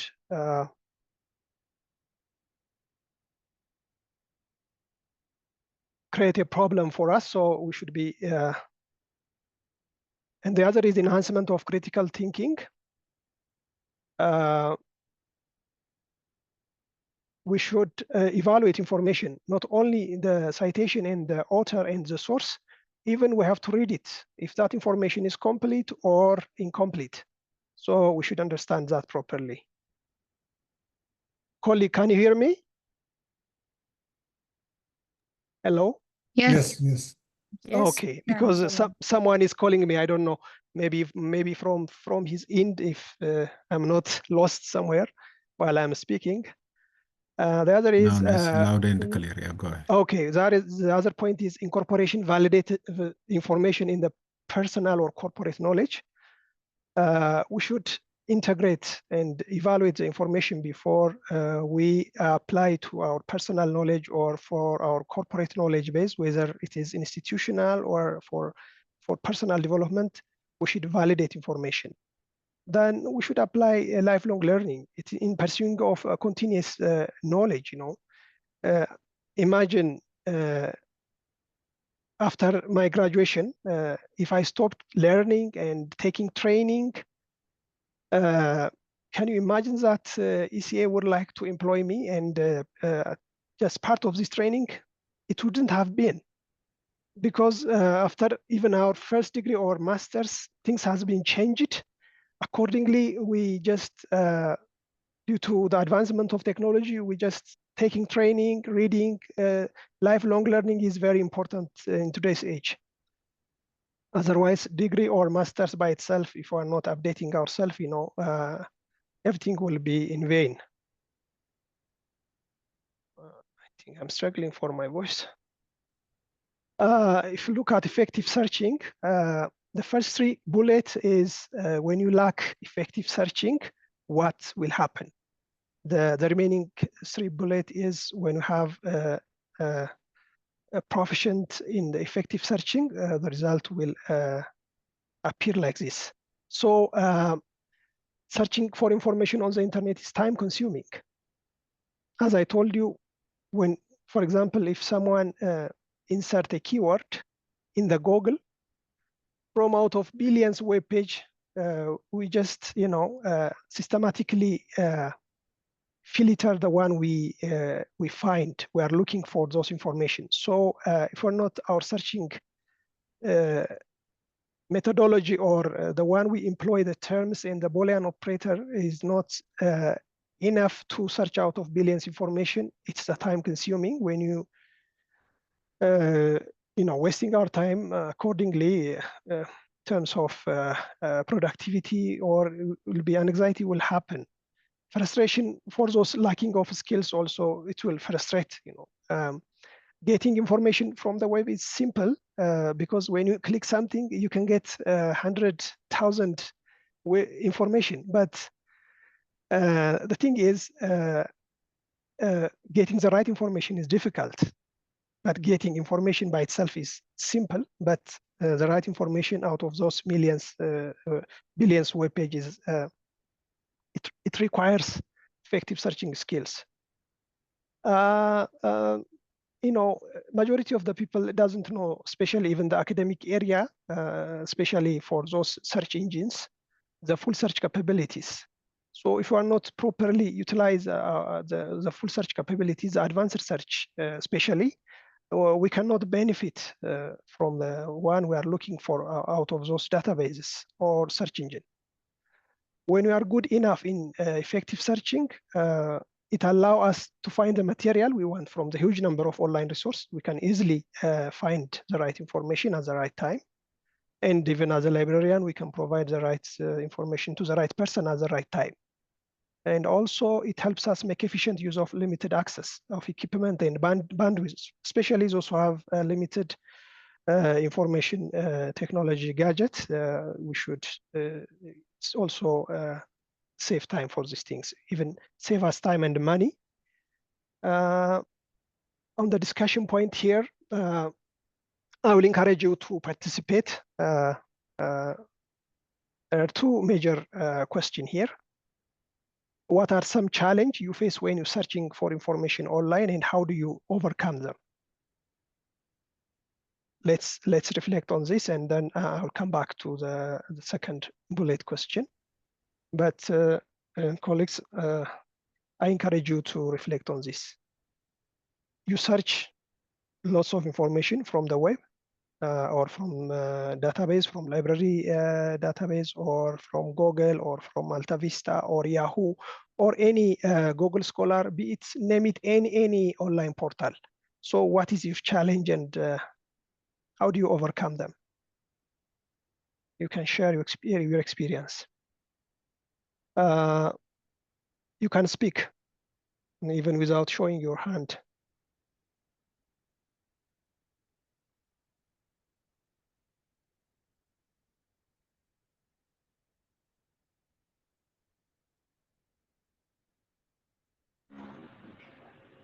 Okay, come in.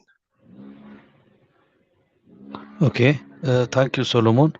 The most common challenges that we face while searching for information on the net is information overload. We may be looking for a specific information to get just to do something or to make some decisions, but as you have clearly pointed out, that there are multiple sources on the net, so extracting the relevant information in a very timely manner is the most cumbersome task. It's very challenging. So this is what's more challenging. Thank you. Okay, thank you so much. Yeah, information overload is the most, because every day millions of information is produced and disseminated via different tools and platforms. So one of the challenge is information overload. It's true. So Okay. you can also check the chat box. Colleagues are responding there. Okay. If you can't see it from your side.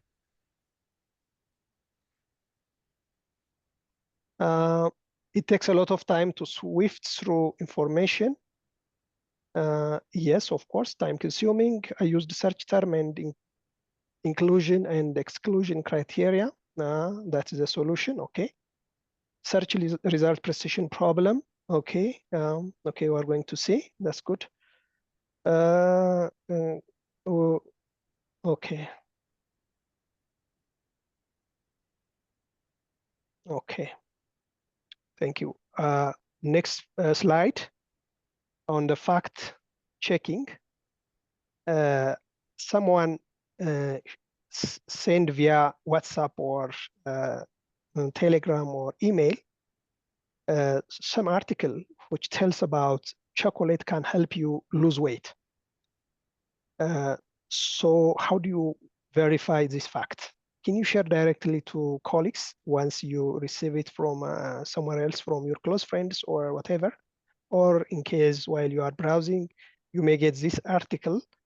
How do we verify this fact?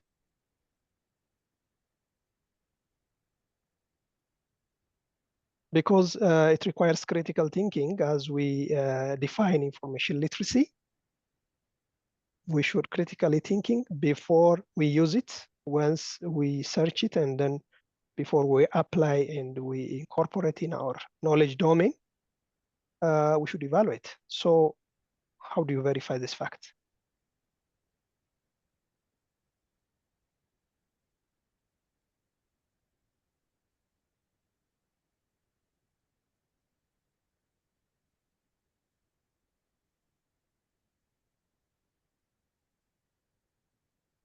Okay, I can see identifying credible sources of information is never an easy task. Okay, no check renowned medical database to see if it is true before sharing. Okay.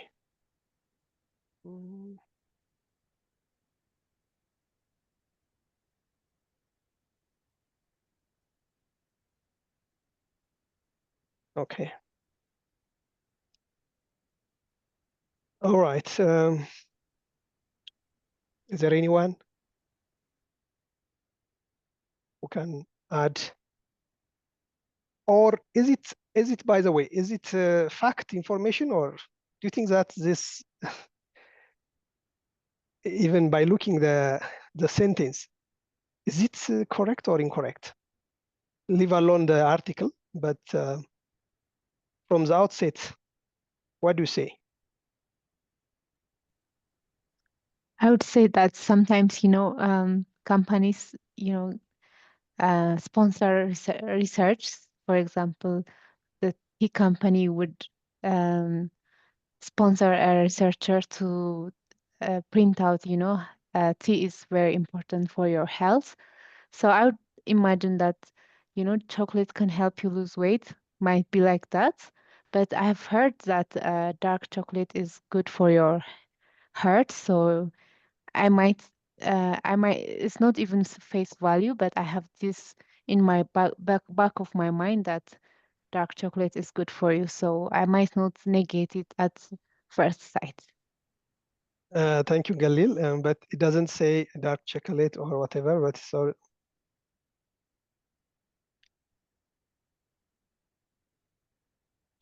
Okay. I think for the interest of time, let's move quickly. Where the challenge, as you mentioned, is overload and searching technique. Even they are mixing different information. So it's already properly answered. For fact checking, always you have to check Google. There is a fact check website. You can check it, or you can see the organization which website is produced this article. So it can tell you that this article is correct or incorrect. There are lots of fact checking websites. Let's go directly to the Boolean operators. This is a searching technique. The Boolean operators, as you know, it is a mathematical concept. It's a special word or symbol used to search engine, database, and other digital search tool to refine and improve search result. Especially if we apply this Boolean operators like and or not. This is conceptualized as a part of Boolean algebra to manipulate logical statement but for our purpose to retrieve information and making it easier to filter and organize data.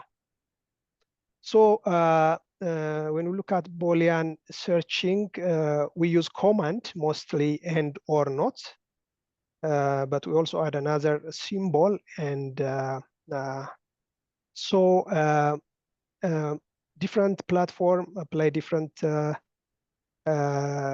some of them use or and operator as a default without adding. For example, if you use Google, even without adding end operator, the Google by itself, by default, it adds end operator in between words or phrases.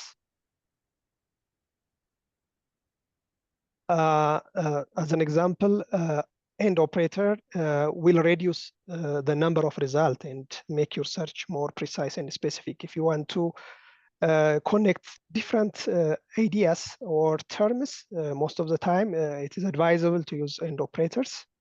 Then, as you can see from the chart, the intersection point is the shaded part. It is an intersection point of A and B. So only result that contain both keywords. So it narrows the searches when we apply the end search. Normally, when do you use it? When your searching terms is not related. And in particular, to give an example, for example, if someone is looking information between the relation between sustainable feature and well-being, this is a separate idea, not related idea. So by using the end operator, sustainable and future and well-being, so it retrieves only those sustainable future and well-being articles, book or audio, video, be it regardless of the format, you find it. The OR operator is increase the number. It is opposite. The end is narrower the terms, and this is the opposite, increase your number of result. When do you use this? When it is a related terms. When we have related terms synonyms, by looking at the thesaurus and dictionary, we can use this OR operator. And instead of missing some useful terms, we can employ the OR operator to retrieve records that include either of the terms, either A or B or both, by the way. It covers from all, both circle covers, because this is how the OR operator works. As an example, sustainable development and sustainability. This is a related term, but actually this is not identical. Sustainable development is a process. Sustainability is when we have a sustainable development, you can achieve sustainability. So instead of missing this concept as a good searching professional, you can employ the OR operator, not missing the sustainability when you only give to the system sustainable development. Instead, you employ OR operator, and then the not operator eliminates all the record containing to the second term. Next to not operator, we should, when we insert the not operator, we are going to tell the system to ignore or to remove the second term. For example, if A not B, the result contain keyword A, excluding any keyword B. Even the intersection, as you can see, it is removes, and the B is removed, only the A. To show how it's in real scenario, if you want to information about teaching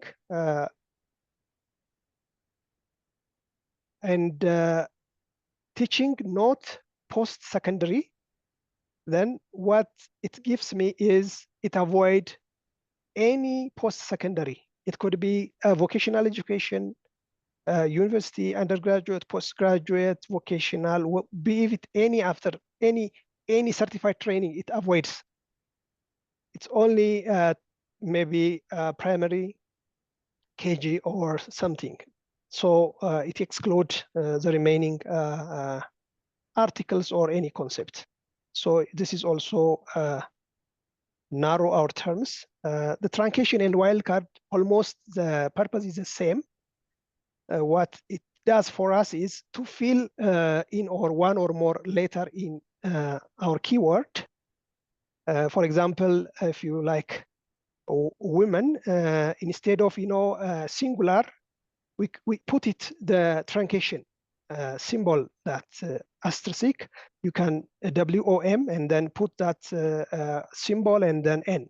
So what it means is either it is singular woman or women for the system, instead of using one singular terms, or maybe wanted to search some planning or something, we just plan and then put truncation symbol, and then the system find out plans, planning, next to any continuous letter or words should fill by itself.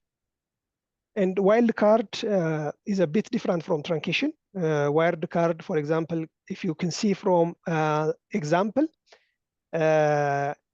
gray in question mark, that is also a symbol.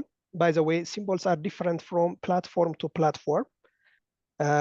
Some platform use as a wildcard symbol a question mark, some others is other symbol. So when you say this, there is a variant spelling.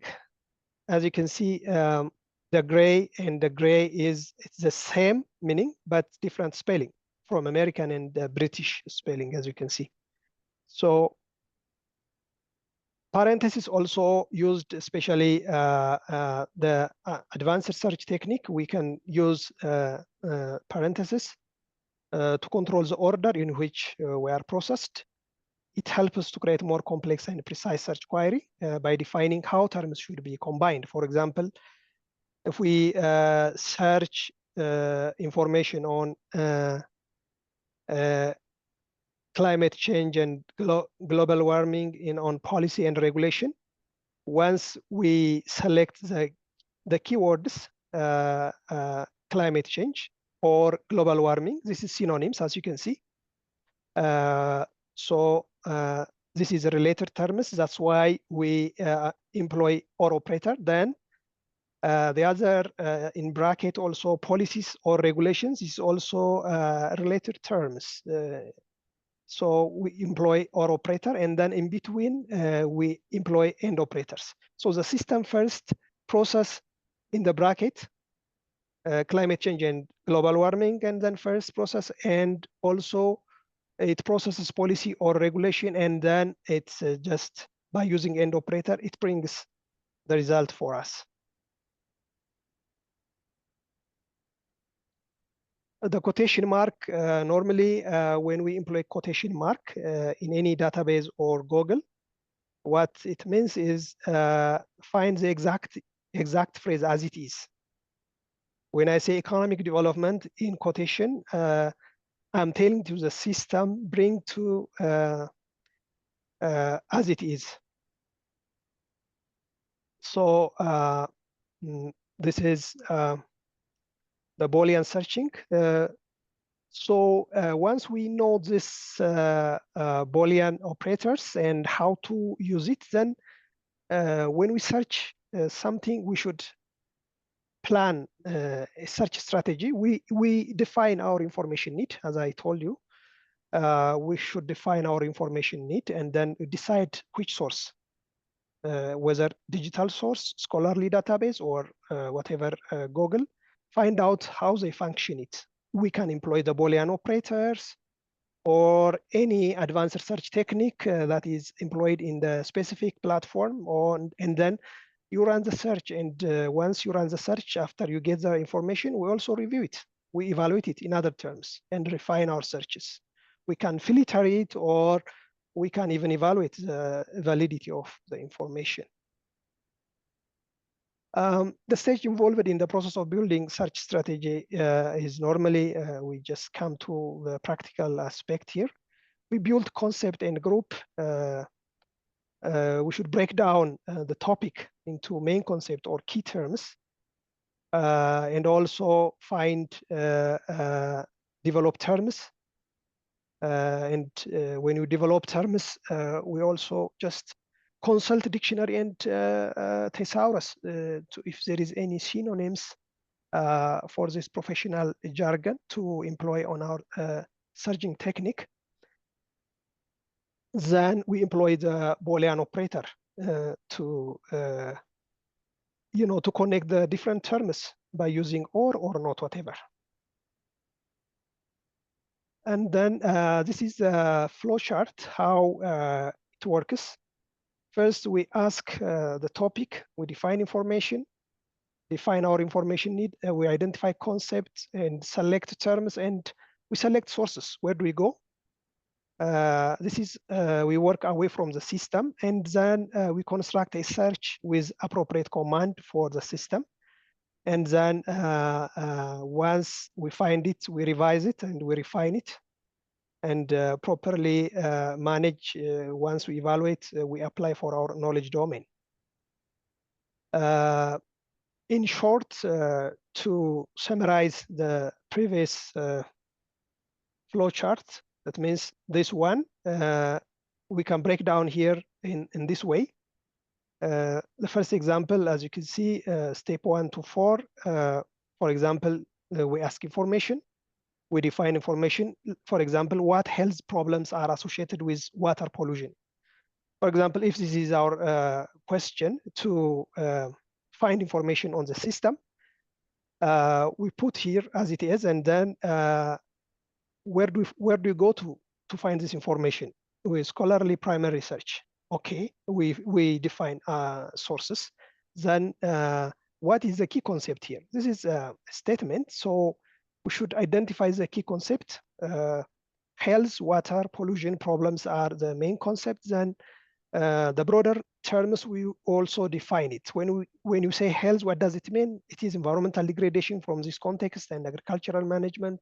Synonyms, we also check from dictionary, from our knowledge domain, or from thesaurus. We just find out synonyms, and then alternative spelling. If there is any alternative spelling, nothing here, or English and British is the same. And then any plural or capitalization, we also sort everything away from the system. And then as you can see from the second column, concept, health, problem, water, pollution is a concept, and then health and well-being is synonyms. We connect by or operator. As you can see, connect by or operator here, and problem and complication, synonyms. We also connect 3 and 4 by or operator. Water and H2O, it's synonyms. We connect by or operator. Pollution and contamination, we connect by or operators. And then in the final boxes, you can see down to and 13s equal to 9 and 10 and 11 and 12 means the system first process on the parentheses or operator, the 9, 10, 11, 12, first the system process it, and then it connects to the end operator. It narrows the search. Once we find alternative by broaden the or operator, and then we find the information. How we can employ the Boolean operator using proper searching strategy. So I'm directly go to the practical session. For the time being, I have decided to show you the Primovi. This is a library catalog, not only library catalog, it is a central discovery system. I will directly go to the, let me stop here and then share my screen again.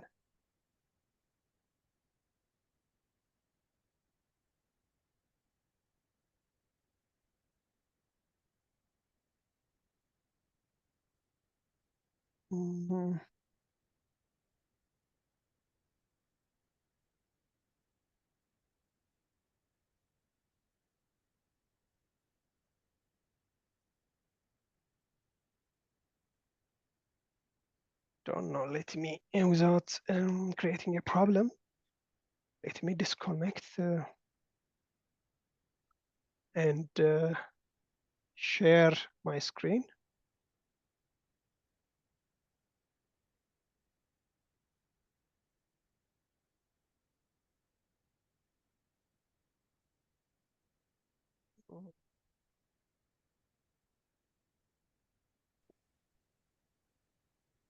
Sorry, colleagues, I'm just directly go to online or online resource.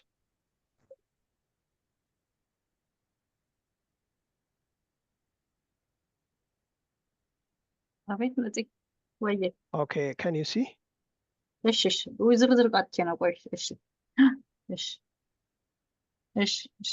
Okay. So can you mute? Sorry. Can you see my screen, colleagues? Yes. Can you see my screen? Yes, yes. Sorry, because we can see. the time is We can running. see it. On the pre-movie, this is a discovery system. We have ALMA integrated library system. That ALMA is a library interface.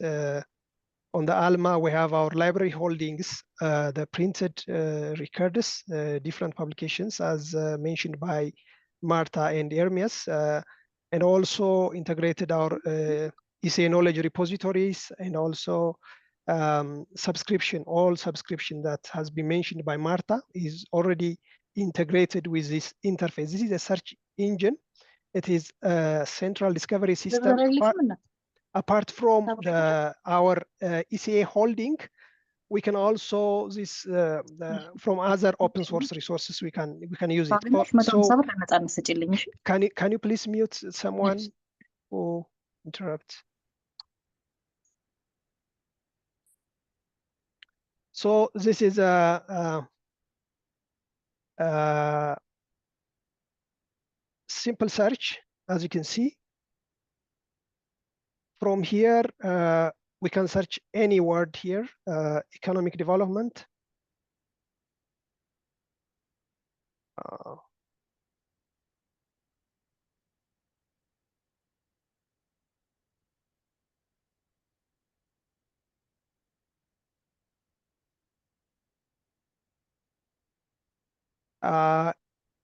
It brings like 3,000 something results here.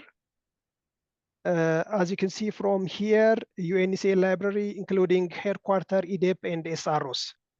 We have 6 library in addition to the headquarter library, as you know.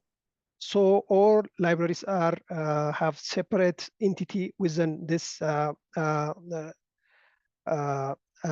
integrated system and search engine. So we are on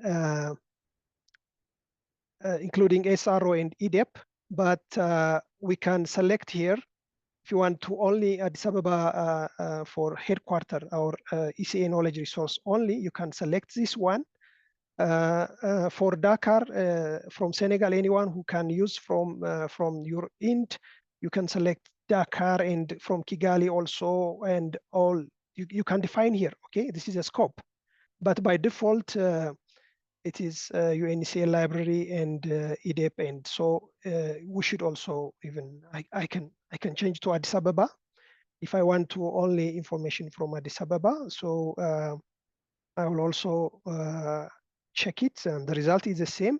Here is a faceted from the left side, as you can see from on the left side, electronic collection, print collection, open access, also peer-reviewed.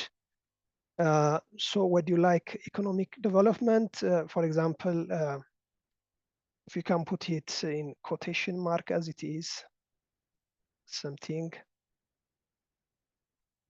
And not Africa, avoid Africa. This is just for example, by the way, because just to show you how.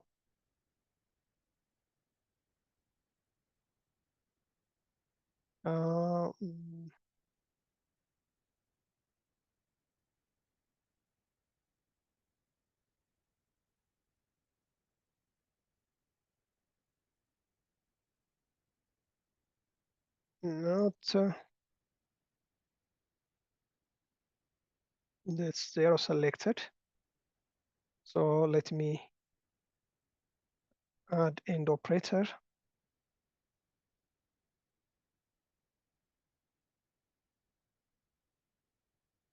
Also, it's 2 results. So if I remove it, this quotation mark as it is, and search it again, it's more of 2000 something results. So we can refine from the left side. If you want to print collection from the library, you can check here, electronic collection, open access, and books, conference, different information down there here. For example, if I want to only electronic information, the result reduces to 1000. Then if I need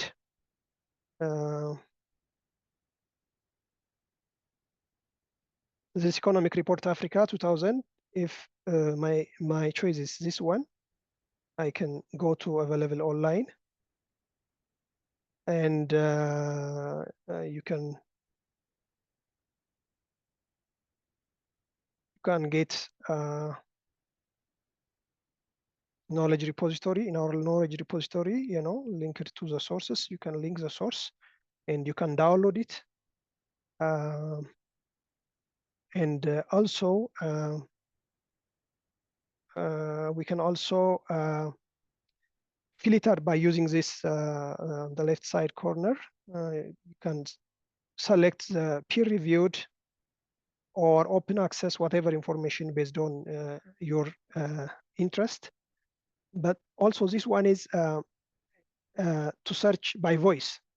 You can use Chrome. I think Edge doesn't work, but Google Chrome works. You can voice to search. So even that does it work for if you like it. And then, but here, this is, as I can tell you, this is a simple search. The advanced search also, we can click here. Advanced search, you can scope the libraries here, different ones. We select all libraries or Addis Ababa library, and also not only scoping the library, we just search by title, by series, by subject, and the end operator, the one we mentioned, the or operator and the not operator, it's also the same in everywhere. And then the material type, you can define the material type, the language, French or any language, any 6 language, United Nations language, and the day, and you can also filter it by day.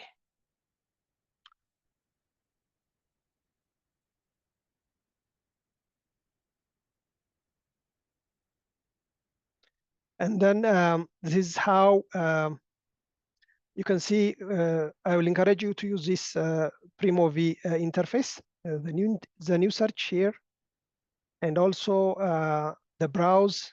You can browse, you can journals, and database, also the one mentioned by Martha.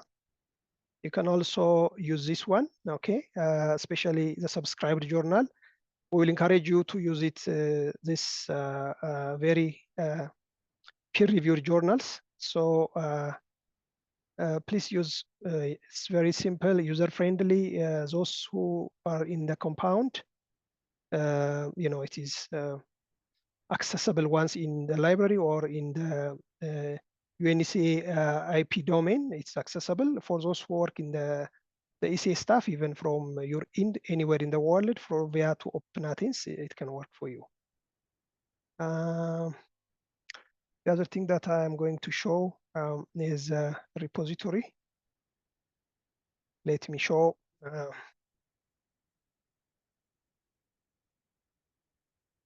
This is a ECA knowledge repository. Since the last 60 years ECA existence, it is produced by ECA on socio-economic development, different information. About more than 50,000 collection is available online. Even you can access via Google. It's an open source. So even you are encouraged to use this one. Repository.uneca.org. You can easily download, you can easily view or abstract any information. It's very rich information. So you also have advanced search here. The simple search, you can search it, and the advanced search also, you can browse directly from the right side. As you can see, you can browse by title, by author, subject, by issue date, conference proceeding. We have flagship publications, and also speech, press release, different resources. You can look at here, even the date. It's already also faceted by date from 2024, whatever information. So based on your need, you can filter it here. Just for the interest of time, you can use it, the advanced search here. You can add whatever table, and then use the Boolean operator as well, and then search it any information. There is an option here, all file, item with file, item without file. So normally we are advised, you are recommended to use the second, not to use the default bullet, only select the item with files, because in case you need it full text, it is advisable to filter this one. And then once you put your terms, and you get information, and then you filter it based on the side by date, or whatever journals, or based on the type of information that you are looking for. The other information that due to the time constraint, I will show you Askia.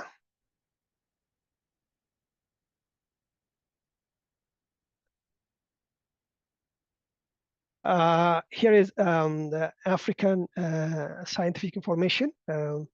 Normally, it is a federated search engine. Scientific knowledge from Africa, on Africa, and to Africa and the rest of the world. It is an interactive portal, so it is interconnected, linked with many rich portal, including our ECA knowledge repository, also linked to this Askia. So this is very rich resources. You are advised to also use this one, simple search. I don't need to mention this one. And then on the advanced search topic, you can go here, just insert the terms, the phrase, whatever, and then use the end operator, whatever information here. It's only give the end and the or operator. And then all categories here. You can unselect and select the one you are looking for.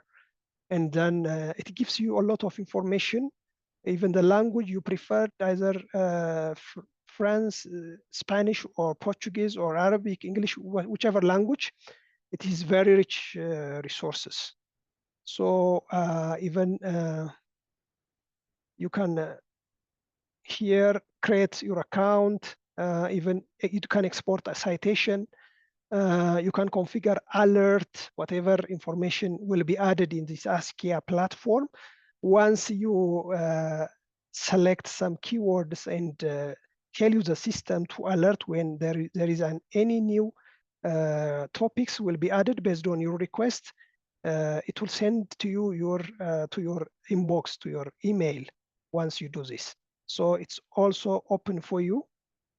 So it's millions of very authoritative information. You don't bother about, is it information is valuable or not, like the one I gave you on the exercise, chocolate something exercise. This is a very authenticated information, valuable information. It is filtered and approved by ECA. So without, once what you need is, if this information is relevant and timely for you, you can easily just integrate on your knowledge. On my side, I have finished here. Thank you for attending. Apology for the intervention in the beginning. Thank you. Thank you very much, Solomon. I think you have gotten very good insight in how to filter your research, because most of you have said this age we have the bulk of information that we are bombarded with. If we don't have these skills to sift through and get the right information, it will take a lot of time, and we may be missing, some important information from the process.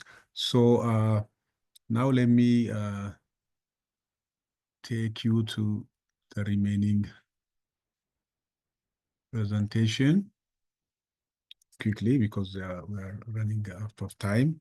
So here we will be talking about the second part, because so far what you have seen is what you will do with information and publications and knowledge published by other people. How to use them for your own research and for your own work purpose. Now you were at this point, you were in front of the screen or in the library to get this. Now you are the one here. What we facilitate when you want to write and to publish in scholarly journals. So some of the ideas that we'll be sharing is what kind of support that we provide. Okay, so the most important thing is, as publisher, as a writer, you need to cite sources, because you are not creating everything from scratch. There are people who have done something, then you may be using their ideas to come up with new ideas. So in doing so, you have to be able to correctly cite from where you have taken those information. So that's actually, citing the source. Because they have said something, it's not yours, but you have used it to come to a conclusion of your own. So you have to cite those. How do you cite? That's the way that we'll be discussing. So if you are citing what you are doing in your research, actually that is very important. For one, the readers, your targeted audiences or readers will take you seriously if you have done proper citation. They will understand that you are a responsible researcher when you acknowledge that you have taken some ideas from other people. And the most important thing is, as a researcher, there is no bad thing that, if you are identified or labeled as taking somebody's information and, present it as your own, that's really, career damaging, and, in terms of academics or whatever position you are. So to avoid plagiarism, you have to cite properly. So, and also, not only what you have taken, if the few things that you have taken, but if your readers want to know more about those resources that you talked about, your proper citation will guide them. It will take them to go and access more information on those ideas that you have raised in your research. So citation, who the author is, actually those are the elements that you will be using. The title of the articles or journals or the books, and when it was, whether it is a recent one or old one, the page numbers from where you have picked, if it is a series, the volume and the issue number. So you have to be clear on that so that you can guide people directly to where you have found it. Okay.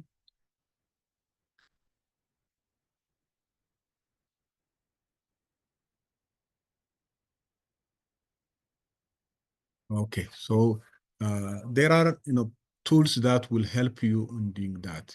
There are citation managers that you can download and connect to your word processing application. Then while you are typing, they can pop up and capture the whole information, the relevant information of the citation within your publication, whatever you are writing, your manuscript, your research article. Some of them include, Dotero and Mendeley. And also, every publication, the way every university or research area uses different citation styles, writing guides. So the style guide that you have to work on, even if your content is the same, but the way that the publishers requires you will use different arrangements of these cited materials. So you have to make sure that you understand which style guide you are expected to work with the particular publisher. So some of them are the MLA, APA, and SMS. All these are specific for some of the subject areas. So you have to be sure that you are working with appropriate style guide. So earlier, Solomon has taken you to our ILMS, our integrated library management system, and especially the Primo part, which incorporates the different sources and search, help you with the search and bring about whatever publications, articles we have on those search keywords that you have engaged.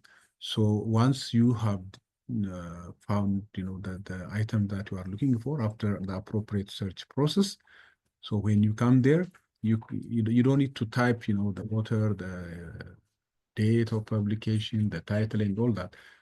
Our ILMS for each record, they have the appropriate citation. So you can just copy it and take it to your publication, whether you want to put it in the bibliography or within the publication.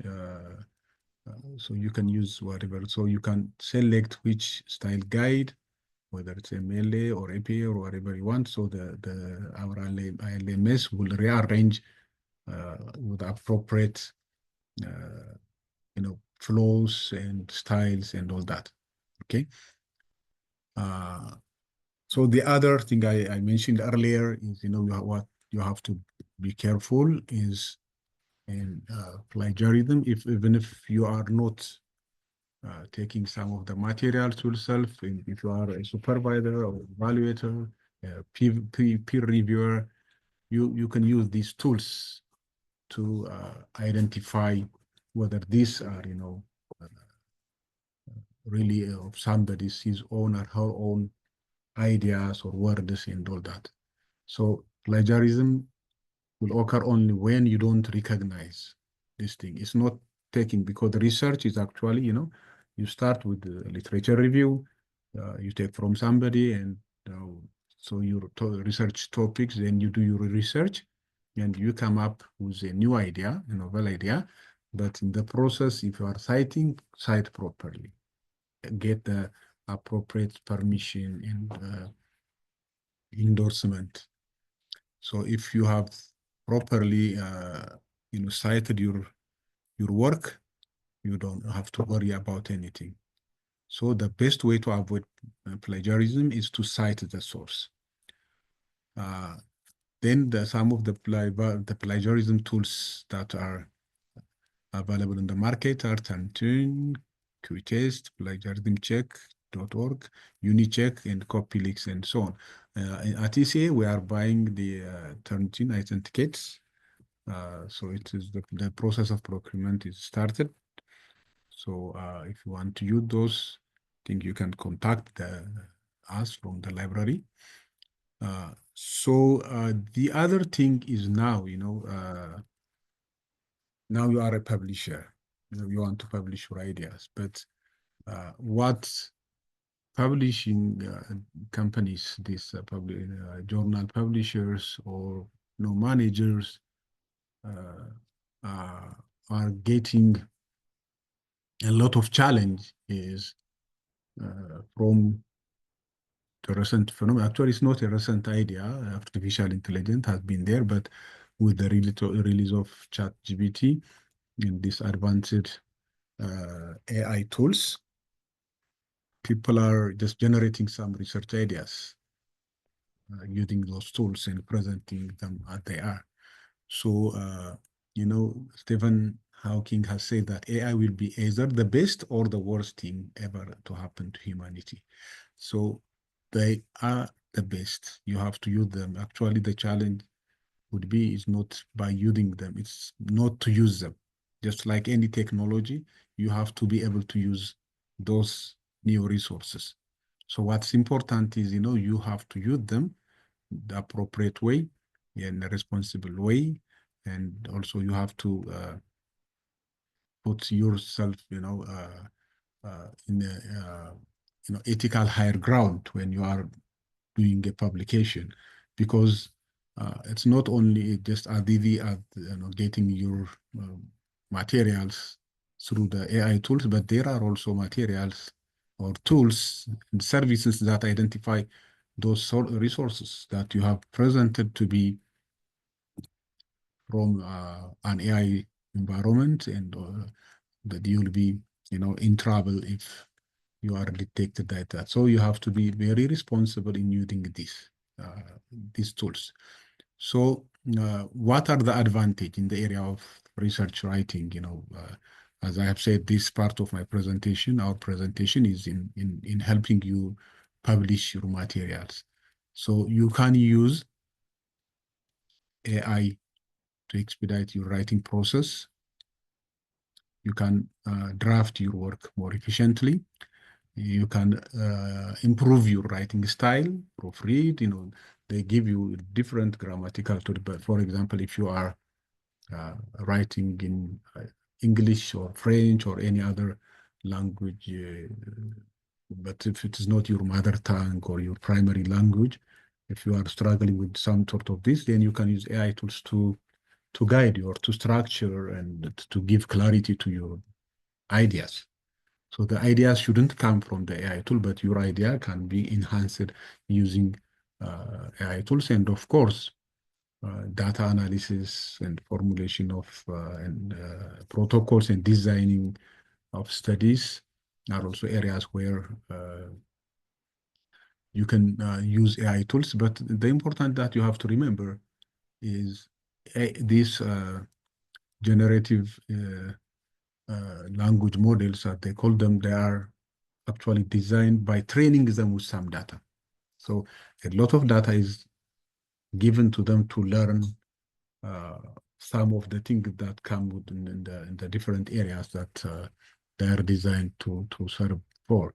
But remember that they may not be necessarily accurate.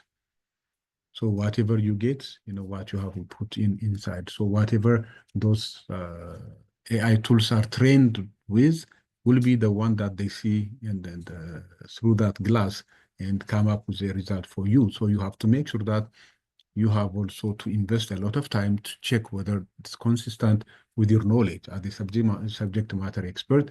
Whatever they are producing for you is consistent with the knowledge and the areas that you have to make sure that they are helping you with that. So remember that in preventing unethical tool, even if the AI is part of the challenge, they are also part of the solution. There are AI tools that check whether this material is created, generated by an algorithm or by a person. Okay, so these are some of the advantages, but the concerns are issues of accuracy and superficiality of generated content. As I said, it is based on whatever they have learned. So you have to check the material produced. Sometimes there is what's called in the academic environment hallucination, where citing non-existent sources, like deriving from unidentified or low quality sources. You don't have to trust if they are talking about. Sometimes I have read, for a university paper, the AI will bring you information for middle school or high school material of the same topic, but the quality, the depth, if you are not familiar or if you are not on top of your field, then you'll maybe, you may be embarrassed or get further disadvantage if you are not also checking whatever is coming out. Potential loss of diverse writing styles. They said these generative AI tools are trained in some way. So, they may be, providing you information from those restricted ways of writing and but you may need to have the other ideas incorporated. Of course, privacy and security, your material, once you put it there, it will be actually these tools will use whatever information, whatever question you have provided as input for their next, for the next solution they will come up with. So they use it as a learning material for themselves. So your private, if you are sharing sensitive information with AI tools, then it may be given as an answer or a solution for somebody else. So you have to make sure that you know what kind of information you are sharing and all that. So the credibility and the validity I have mentioned earlier. So the other issue is critical, that's bias. They're trained in some way by some people. So they will replicate that bias. So they may not incorporate some other ideas as part of whatever solution they have. Okay, and also potential impact on scientific progress where groundbreaking ideas may not be forthcoming if you are cannibalizing whatever they are trained with and bringing some ideas only from there. Some disruptive thoughts from people, some of the, most of actually the scientific findings, discoveries are done by humans, not somebody who knows, but just the new things, new eureka moments from scientists. So you may not find this kind of thing that are the kinds of concerns. So saying that, we can use AI. They said you have to use them responsibly, and actually what's the disadvantage actually is not to use, if you are not using them, you will be left behind. So you have to make sure that, you have to know how to use this in the way that helps you. So if you are writing, as I said earlier, I think we mentioned this, in a language you are not entirely familiar or comfortable use, or, even if you are speaking fluent in the language that you are writing with, but if you are stuck or if it feels awkward, you can try to use these tools to suggest different ways or to paraphrase or to summarize or your content. Okay. So the other one is to summarize or paragraph whatever you have produced yourself, your own work or work that was done before, or to generate abstracts from that. I think they are a good tool to use them for this kind of thing. And before I conclude, just a few advices if you are considering AI for writing a paper or publishing. Remember, never, and I put this one in all caps, never submit the key parts of your research or manuscripts for analysis to any of the AI tools for any reason. The reason is why I think I mentioned also this one. If you do that, the text of your manuscript become part of the data set they will be learning with. So they will make it publicly accessible and it will be considered published. All your efforts and time that you spend on writing your research now is out in the open.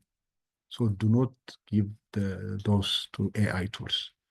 So if that happens, also your ability to publish the manuscript to most academic journals will be affected because they will get it online. Okay. And also if you have more important patents on those, if they are also available there, then this will be considered a prior art. That means something that was already there. It's not novel or it's not, it's your first, to patent them, it has to be something that doesn't exist before. So you have to really, be cautious of sharing your manuscripts to any of those tools.